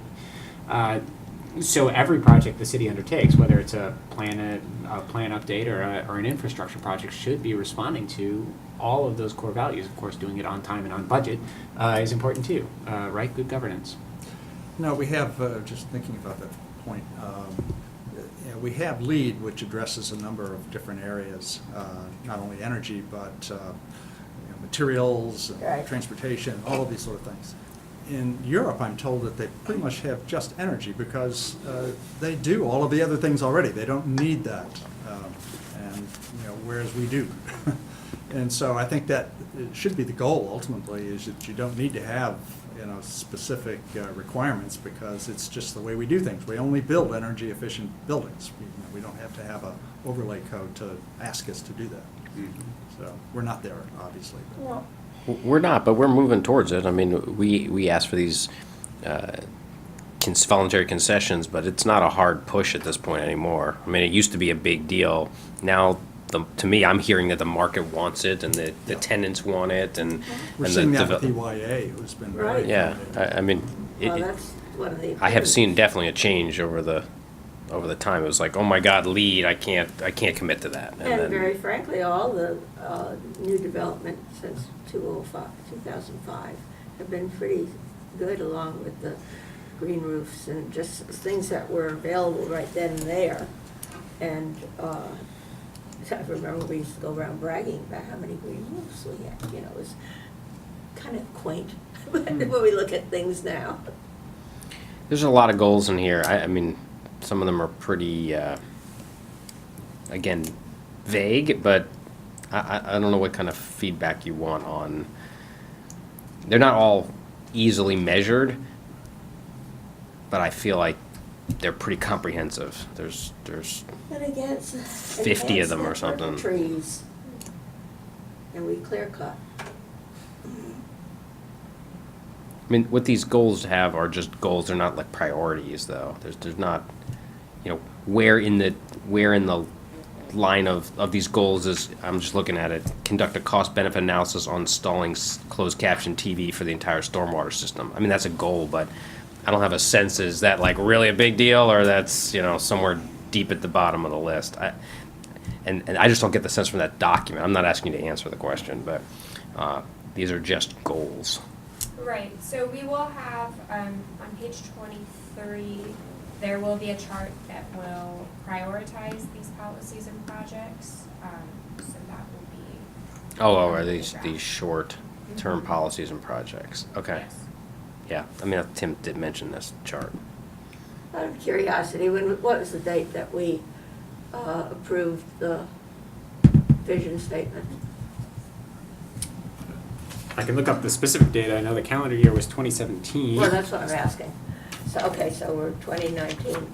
By the June time 11 this oh. whole process Oh, gets, that's okay. huh? Sorry, I'll keep looking.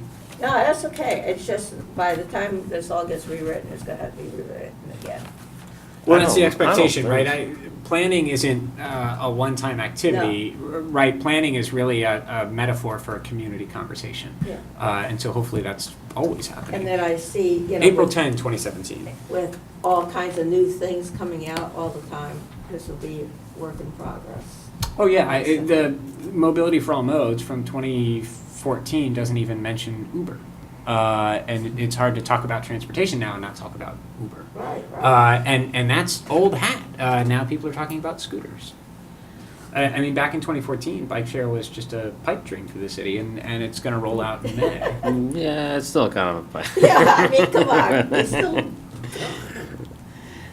I did see, Being down in speaking of DC. transportation, I did see construction has started on the WNOD overpass over 29. There's some Yes. site clearing underway and Yeah. detouring of the WNOD. but boy, being downtown Saturday was crazy with all the scooters. Oh, they are just, Oh, my they have taken God. over downtown And DC. bikes, and nobody follows any rules or regulations. There's a red light, well, who cares? You know, it's like, but it was really rather interesting. You get what you need then. Happy spring. Okay. All right. And I'll follow up with some and- suggestions on. Are there any other comments about, before we move on to This- demographics? This was very good. Is that actually, a process question, is that actually helpful to, I'm sure for certainly from Tim's standpoint, but for the other chapters to provide written comments on small pieces? Yeah. Or are you looking for? Absolutely. The written comments on small pieces are always welcome. I think in the past, we've often tried to do comments at a commission sitting at a whole. I know we've got a small team here for the work session, and also, especially with moving into this planning commission champion, planning commission leader on individual efforts, certainly additional conversation with that member, I think, is expected. Okay, great. So it said on our agenda, this is a tentative item, but I Did It's now everybody, actual. it is, this is really happening. Did everybody get the information on the demographics chapter? Because you got it too? And we had that wonderful presentation, and. No, I know, it wasn't, I downloaded the stuff early in the week, and I didn't have it, and then it was updated, so if everybody And I got it. thought the presentation that went to the affordable housing, or the housing commission. All right, so There were we're- so many questions that they didn't get far into it, but I think they did get an idea that the demographics have definitely changed. Well, let's talk about those. All right. You doing the staff report, Paul? Yes, sir. Okay. Thank you, Chair and Commissioner. Before you tonight for work session is a draft of the demographics chapter of the comprehensive plan, which is typically chapter 2, I think. You got a picture of Natalie's? Yeah, it just does an overall. Natalia's. Natalia's, I It's not mean. there anymore, it's closed. I know, it's not there Oh, we anymore. can, yeah, we, that was commented on, that we want to get photos of things Yeah. that are there. The, Just as a general comment on all these, there's not enough pictures of the planning commission in any of these chapters. we can fold in some of those. So there is, the presentation that was included in the packet was what the planning commission saw at their last work session for this item, which was a presentation on the forecasts. I want to highlight some things in the staff report before I jump into the draft chapter. This work session item for you. Council action is expected on the tentative action on the demographics chapter, on an updated chapter, would be in June of 2019, June of this calendar year. Similar to the broad question staff is asking in the work sessions tonight, are there additional connections that we need to identify? And what's been identified so far is how demographic projections relate to housing, public facilities, economic development, transportation. And then there are also some proposed strategies, although we've had a lot of conversation at the staff level about whether the demographics chapter is the right place to talk about strategies. Certainly we can talk about what this means for those subject areas, but generally the thought has been that strategies get reserved to the functional chapter. So if we're talking about transportation, well then the transportation strategies belong in the transportation chapter. One reason for that is that it would be very hard to find them. That if someone was looking for the city's goals on housing, they would not naturally think to look in the back pages of the demographics chapter. Well, you could footnote note of some kind, reference note. Sure.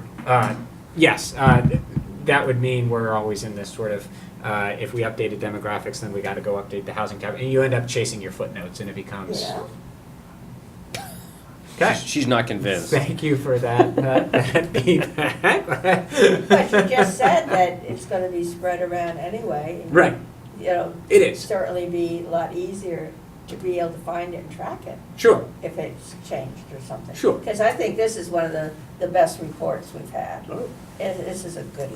It's only version 6. You're going to give that kind of accolades? Huh? It's only draft version 6. Well, okay, but it's pretty darn good. No. And it's just the fact that it proves what we've been saying right straight along and where we were working towards. We didn't know what goal we were looking for, but that's what we wanted to do. Right. Right. Well, and Particularly it with the is something to difference in point out that the demographics. city was right with the recent growth in single-person households, the increase in the young professionals. That was a demographic that was missing from the city, and And that's it's not one a of the bad things we city wanted policy to to do. try and fill holes in demographic groups. Yeah.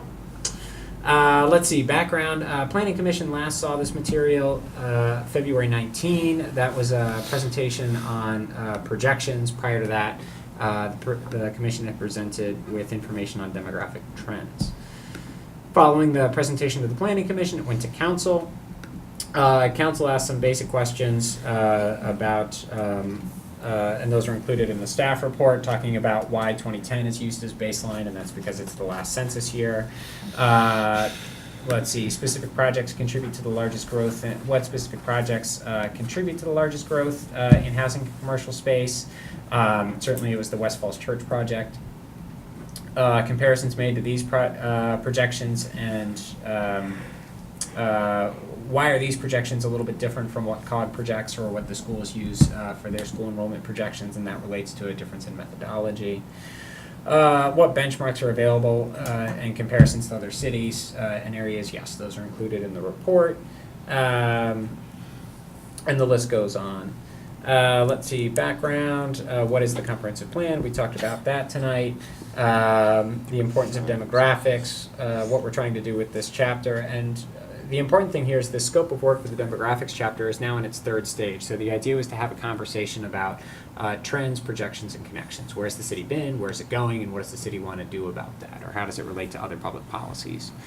So I'm going to flip through this draft chapter fairly quickly and highlight how it's structured. Oh, well, I'm not going to do it on this computer.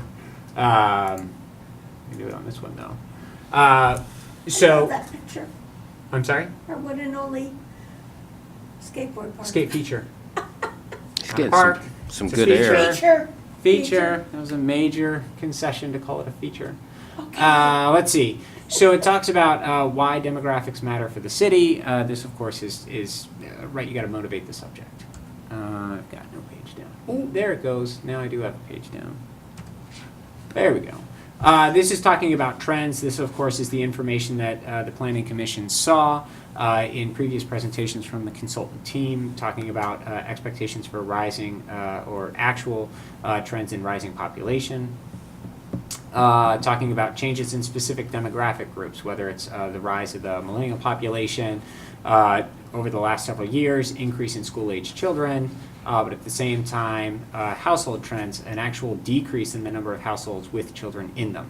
And what that speaks to is that split, the rising increase in single-person households paired with the rising number of households with more kids in them. Yep. At least 3 or 4. Household income, the growth in the city of that middle income housing band, the households with the income range of 50 to 100,000, primarily driven by young professionals. Reaching that fulcrum point where the number of housing units in multifamily structures actually outnumbers the number of single family houses.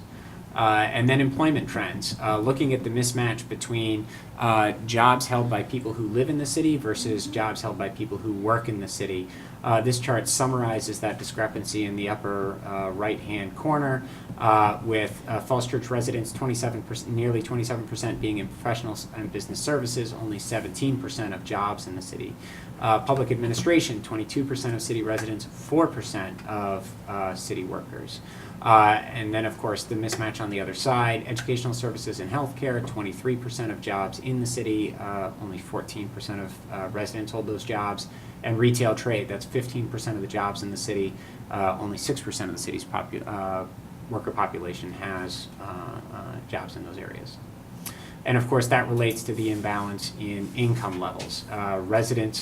Employed residents have a median income of $67,000. Jobs in the city provide a median income of $38,000.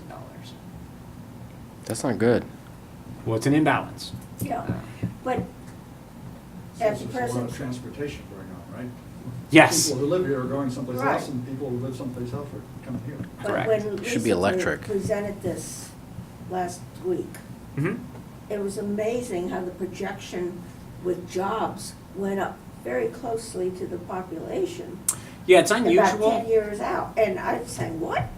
You know, where are these different levels of jobs going to be? I know we're getting one new Class A office, you know, Mhm. but Well, I think one thing to keep in mind is that the square footage per resident and the square footage per worker are two different things. So if you put in one office building with 1,000 square feet, a very small office building, but you can put 5 workers in there. On the flip side, if you put up one apartment with 1,000 square feet, that would be a big apartment, you're putting 1 or 2 people in there.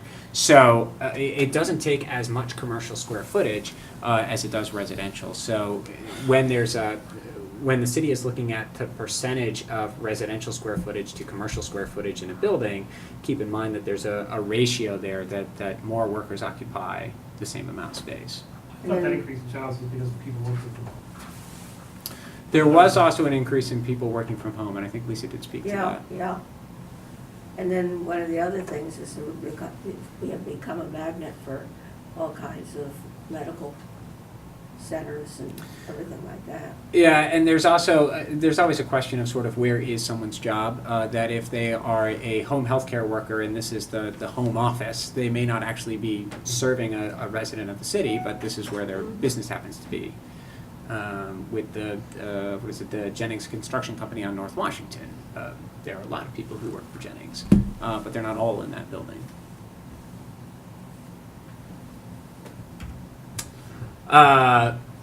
Forecasts. Again, there were three methodologies used here for forecasts, and that was to provide confidence and also to get a sense of the sensitivity of these things. There were three methodologies used. First was development-based. That's what the city has traditionally used. The idea is to, in the short term, the first 5 years, use projects that are already approved or proposed, given that it takes about that long to get a project approved and in the ground. And then in the out years, use some pacing based on what has been the recent approval pace of projects in the city. And that chart here is what's shown. These purples don't show up very well on the projector, but the idea is that the city's population is projected to, yep, there we go, to grow from approximately 13,300 in 2015 to about 20,500 in the year 2045. Employment initially grows slower than that, growing from 11,600, but then catching up and reaching to about 19,600 Yeah, that's what I was talking about. in the year 2045. And that bump that you see in the year 2025 is the proposed projects at the West End coming online. And then households growing from about 5,300 in 2015 to 9,300 in 2045. And though it's hard to see in the line charts here, the percentage increase in households actually outpaces the percentage increase in population. And that, of course, is a result of household size getting smaller. That if household size is getting smaller, then you need more households as a percentage.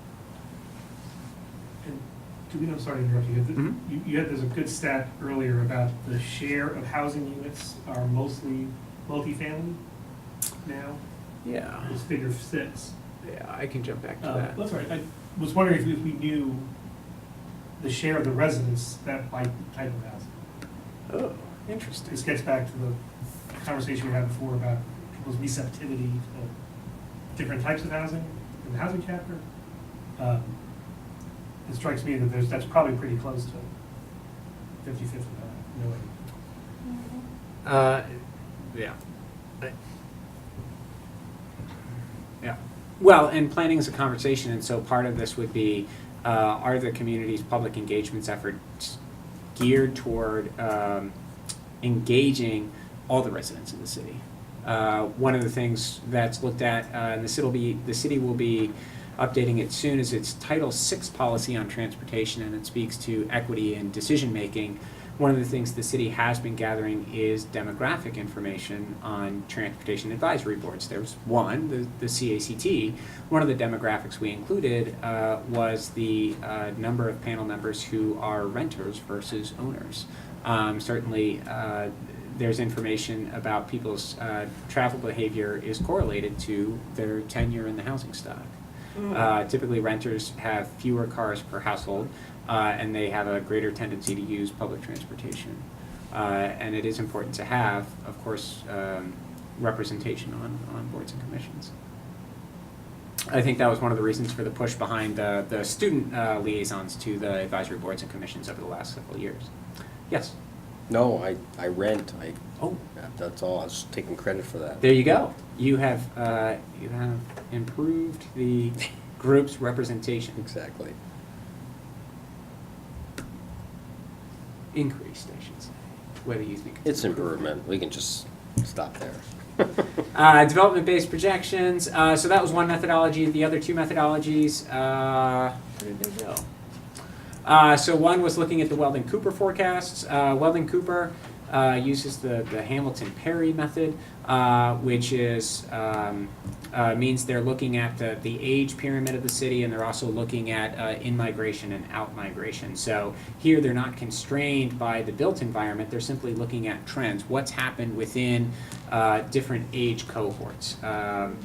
So the base model is you look at how does the city's population break down by age right now, and you apply mortality rates and birth rates, and you age everybody by 5 years. And then more sophisticated, you add tendencies for people to move in and out of the city, and you just keep advancing that model, and you land where you land. Of course, that model assumes that there's always housing and jobs available for people as they move through that system. And then the third model that was looked at was this demand-based model, where it was looking at how is the region's economy going to change, and if there are new workers coming into the region, where are they going to live? I mentioned this model briefly when we were talking about the housing chapter. In general, the three models agreed. I guess I can use these two charts to show it, that there's general consistency between the Weldon-Cooper and the development base, that they're different but not too different. And the same thing with looking at household trends of economic base versus development base. They're different but not too different. Don't love those numerical labels. Hard to read those. They are hard to read. I like the labels because then I know what the numbers are, but I agree that they're hard to read the way they get added in. They're on top of each other. I like the numbers too, but... So connections and strategies. So this is the new material for the commission tonight. And so this was certainly something that staff had always intended to do, is talk about not only what are these numbers, but what do these numbers mean for the future of the community. And that was something that the council also hit on, is that they wanted to know, well, this is interesting, what's going to happen as a result of it. And so this section walks through a couple of different questions that commonly get asked, especially when development projects are being considered. So one question is about housing supply and growth management, one is about housing affordability, one is about public facilities, transportation, and then changing conditions is really talking about managing data, keeping track of demographic projections and benchmarking. So this is the new information for the Planning Commission to discuss tonight. And so I want to get your feedback on a couple things. Are these the right questions to explore as part of this chapter? And is this section talking about those questions in the right way?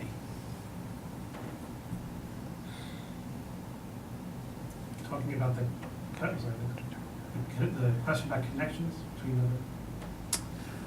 Yeah, so by example of what I meant by that, right? So housing supply and growth management. So, right, this is saying the demand for housing is influenced by regional economic trends.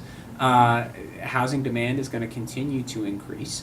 The city, as part of its progressive vision, has set forward that it wants to meet that some portion of that growing demand. And so the strategy would be to continue to utilize the comprehensive plan and the zoning ordinance as growth management tools. And the reason for wording it that way is that some people see zoning as a growth cap and saying, well, we're not going to allow more than X. And I think if you go back to the original intent of the comp plans and zoning ordinances in general, it was to guide development to different areas where it's more appropriate. So the idea is to guide development to where it's appropriate for the city versus trying to halt development in the city. You know what's missing in there? It's the new high school. You've got the public facilities, schools, etc.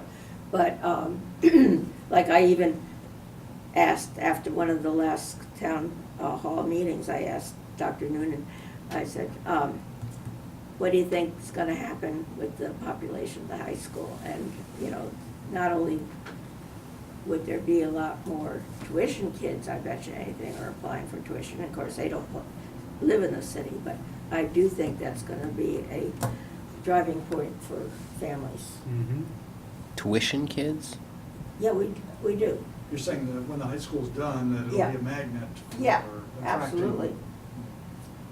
But I just happened to ask him because he hadn't mentioned any, I didn't know what our situation was with tuition kids right now, and we do have them up at the high school. I don't really, I don't, all the way what through. is the tuition? Huh? What is the tuition kit? I don't know that term. We haven't been taking too many lately because we don't have the room. Of it, they pay like full-blown $20,000 to attend our school. Children So who they are don't, not they don't city live in our, residents. they No, they don't don't live live in our, in- got it. no, They- but They apply to go to our It's gonna school. apply to that, but I bet you anything, more families will try to move in here for the types of programs that are gonna be at the new school. That's gonna be a driver. I'd say let's build it first. Yeah, I know, but this is projections. Amazon hasn't built it first. So it feels like you got the right connections. I mean, housing, supply and growth management, affordability, we talked about that already. And again, these statistics are, support the affluence of the community. And then the public facilities, what do you have to provide? I mean, to me, those are the connections. I don't know what other connections you're looking to make. Would there be one for Transportation, yeah, that's good. infrastructure? And that would include everything from sidewalks to sewers to streetlights to, oh, sorry. That would include everything from sidewalks to streetlights to sewers and everything else. As the population grows, presumably you need more of these things, and the city has to fund that. Mhm. Yeah, absolutely. I know that sewer projections are made many years into the future because jurisdictions are making capital investments in their wastewater treatment, and I think the city is asked to provide estimates of how much sewer capacity they want to buy. Police capacity, Mhm. fire and safety, I guess all of these are things that vary with population. You think public facilities would capture that? Parks, you With all public facilities. just put it all in that That's what I one thought it was, category. but, I mean, he's being much more specific. It may need to get expanded. That's what you were saying. Well, yeah, I guess I was subdividing it, there's buildings and then there's infrastructure, I guess. Mm-hmm. I want to make sure we got both of those categories. Yeah, that can certainly be expanded. And the strategies are somewhat generic, and they may only, this is a good test. You guys are the first group seeing this, so do these strategies only mean something to staff, because we're the ones who wrote it? So the idea of continuing to assess projected public facility impacts based on, housing characteristics. So if and what this was trying to get at is that different people use the services differently. Right, when it speaks to transportation, you can see the bar chart on the right. The percentage of renters who are walking and biking is 8% versus homeowners is 3.4. So if you're seeing more renters moving in, then you're projecting increases in the rental market, then right, transportation dollars should be going like wasn't mentioned earlier, but it was raised earlier. Then public transportation dollars, should they be going to support that broad pie that's moving in? Well, I agree with the chair. I think they're the right kind of connections. The one overarching question I had, or maybe it's more of a comment, but this chapter is odd because it doesn't have a vision, right, like the other ones. Right. I don't know if we can have a vision for demographics necessarily, but The most accurate forecast in. Well, that's well, we do talk about a progressive, inclusive community, Uh-huh. right? And there's nothing in here about race, foreign-born, anything like that. We do know that there are trends that are associated with different races, classes, naturalized status, things like that. So, again, don't know how it plays out, don't know if we want to have a vision for demographics, but if it's built into what it means to be an inclusive community, it seems like this is the place where it would be. Has so much to do with housing and everything else. 100%. Just, yeah. But that's a connection. Mhm. I don't know what the strategy is, but it's a connection.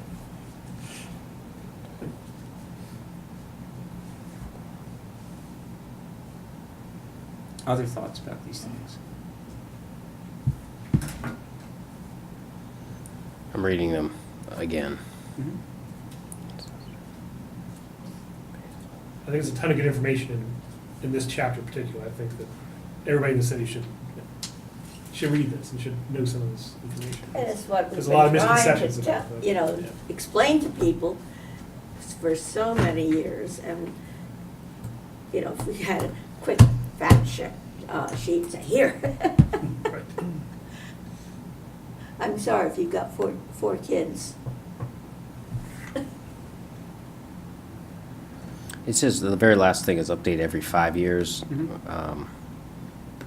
not every 10, but based on the census, it's a 5-year update.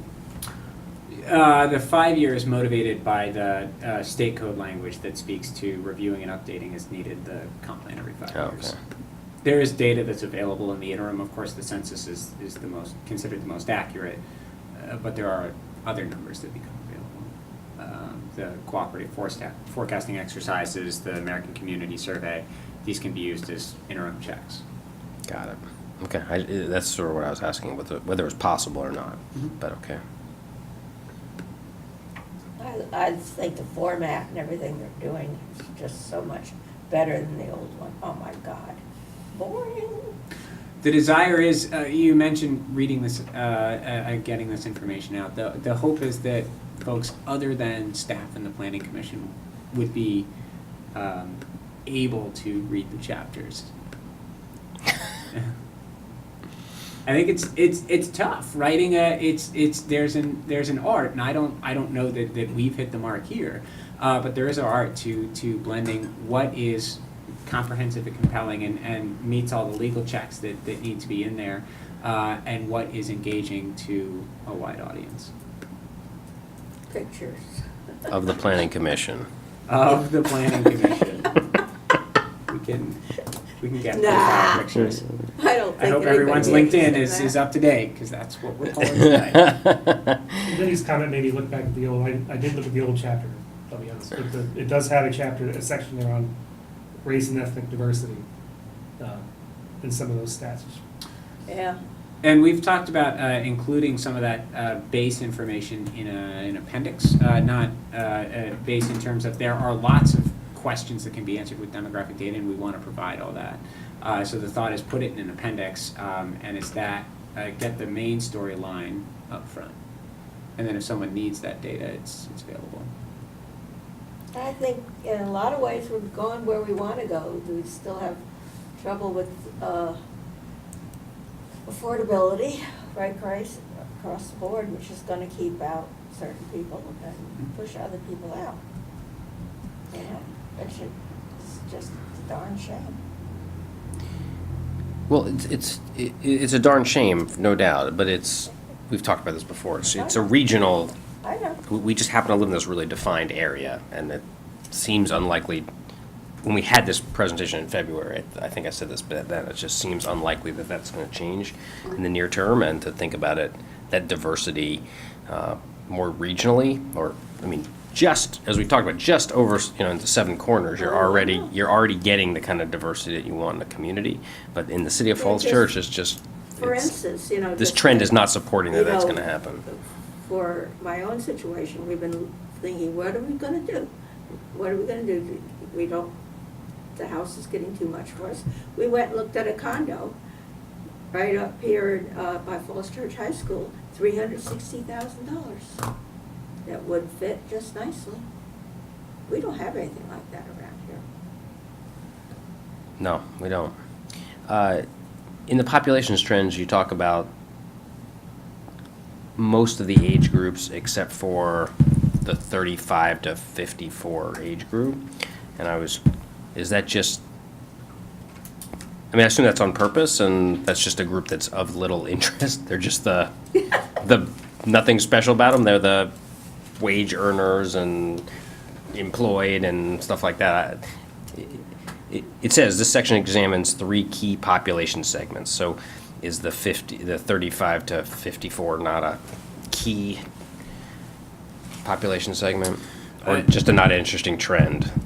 I think it's the second part, that the individuals are always interesting, but I think as a group, there isn't a lot of necessarily movement on that, right? So it's what's going on with millennials, because they are going to be a large segment of the population. older adults, the baby boomers, another large segment of the population, and then of course school-age children is always of interest to the community. For one, future of the planet, and two, budget. Yeah, I now let's see, the 18 to 24-year-olds also get completely. There are very few of those in the city. Yeah. Well, the city doesn't have a university, so now if something wonderful can happen on the Virginia Tech campus right next door, then maybe there would be more. They 18 can't afford to live 24-year-olds. here. All right, I don't have any more connections. Like- These were picked based on sort of what conversations does staff remember as being major parts of redevelopment conversations? And that's part of what this is trying to do is understand what are the issues that the community's grappling with and what, thinking about them before the projects hit the docket, how does the city want to address them? Yeah, look, I think the connections are the key to this whole thing. Otherwise, it's just a bunch of data. It's interesting to see, but I think you touched on the right ones, and I like what the addition Tim suggested in terms of infrastructure. I think that's directly correlates to the number of people you got. Mhm. So, any other comments on this? And Lindy thinks it's one of the best chapters we got, so you got that feedback. Okay, well, if that's it, then we all good? Good work, All right, Thank terrific. you, I will share that with the staff. good work. It is good work. All right, then we're adjourned.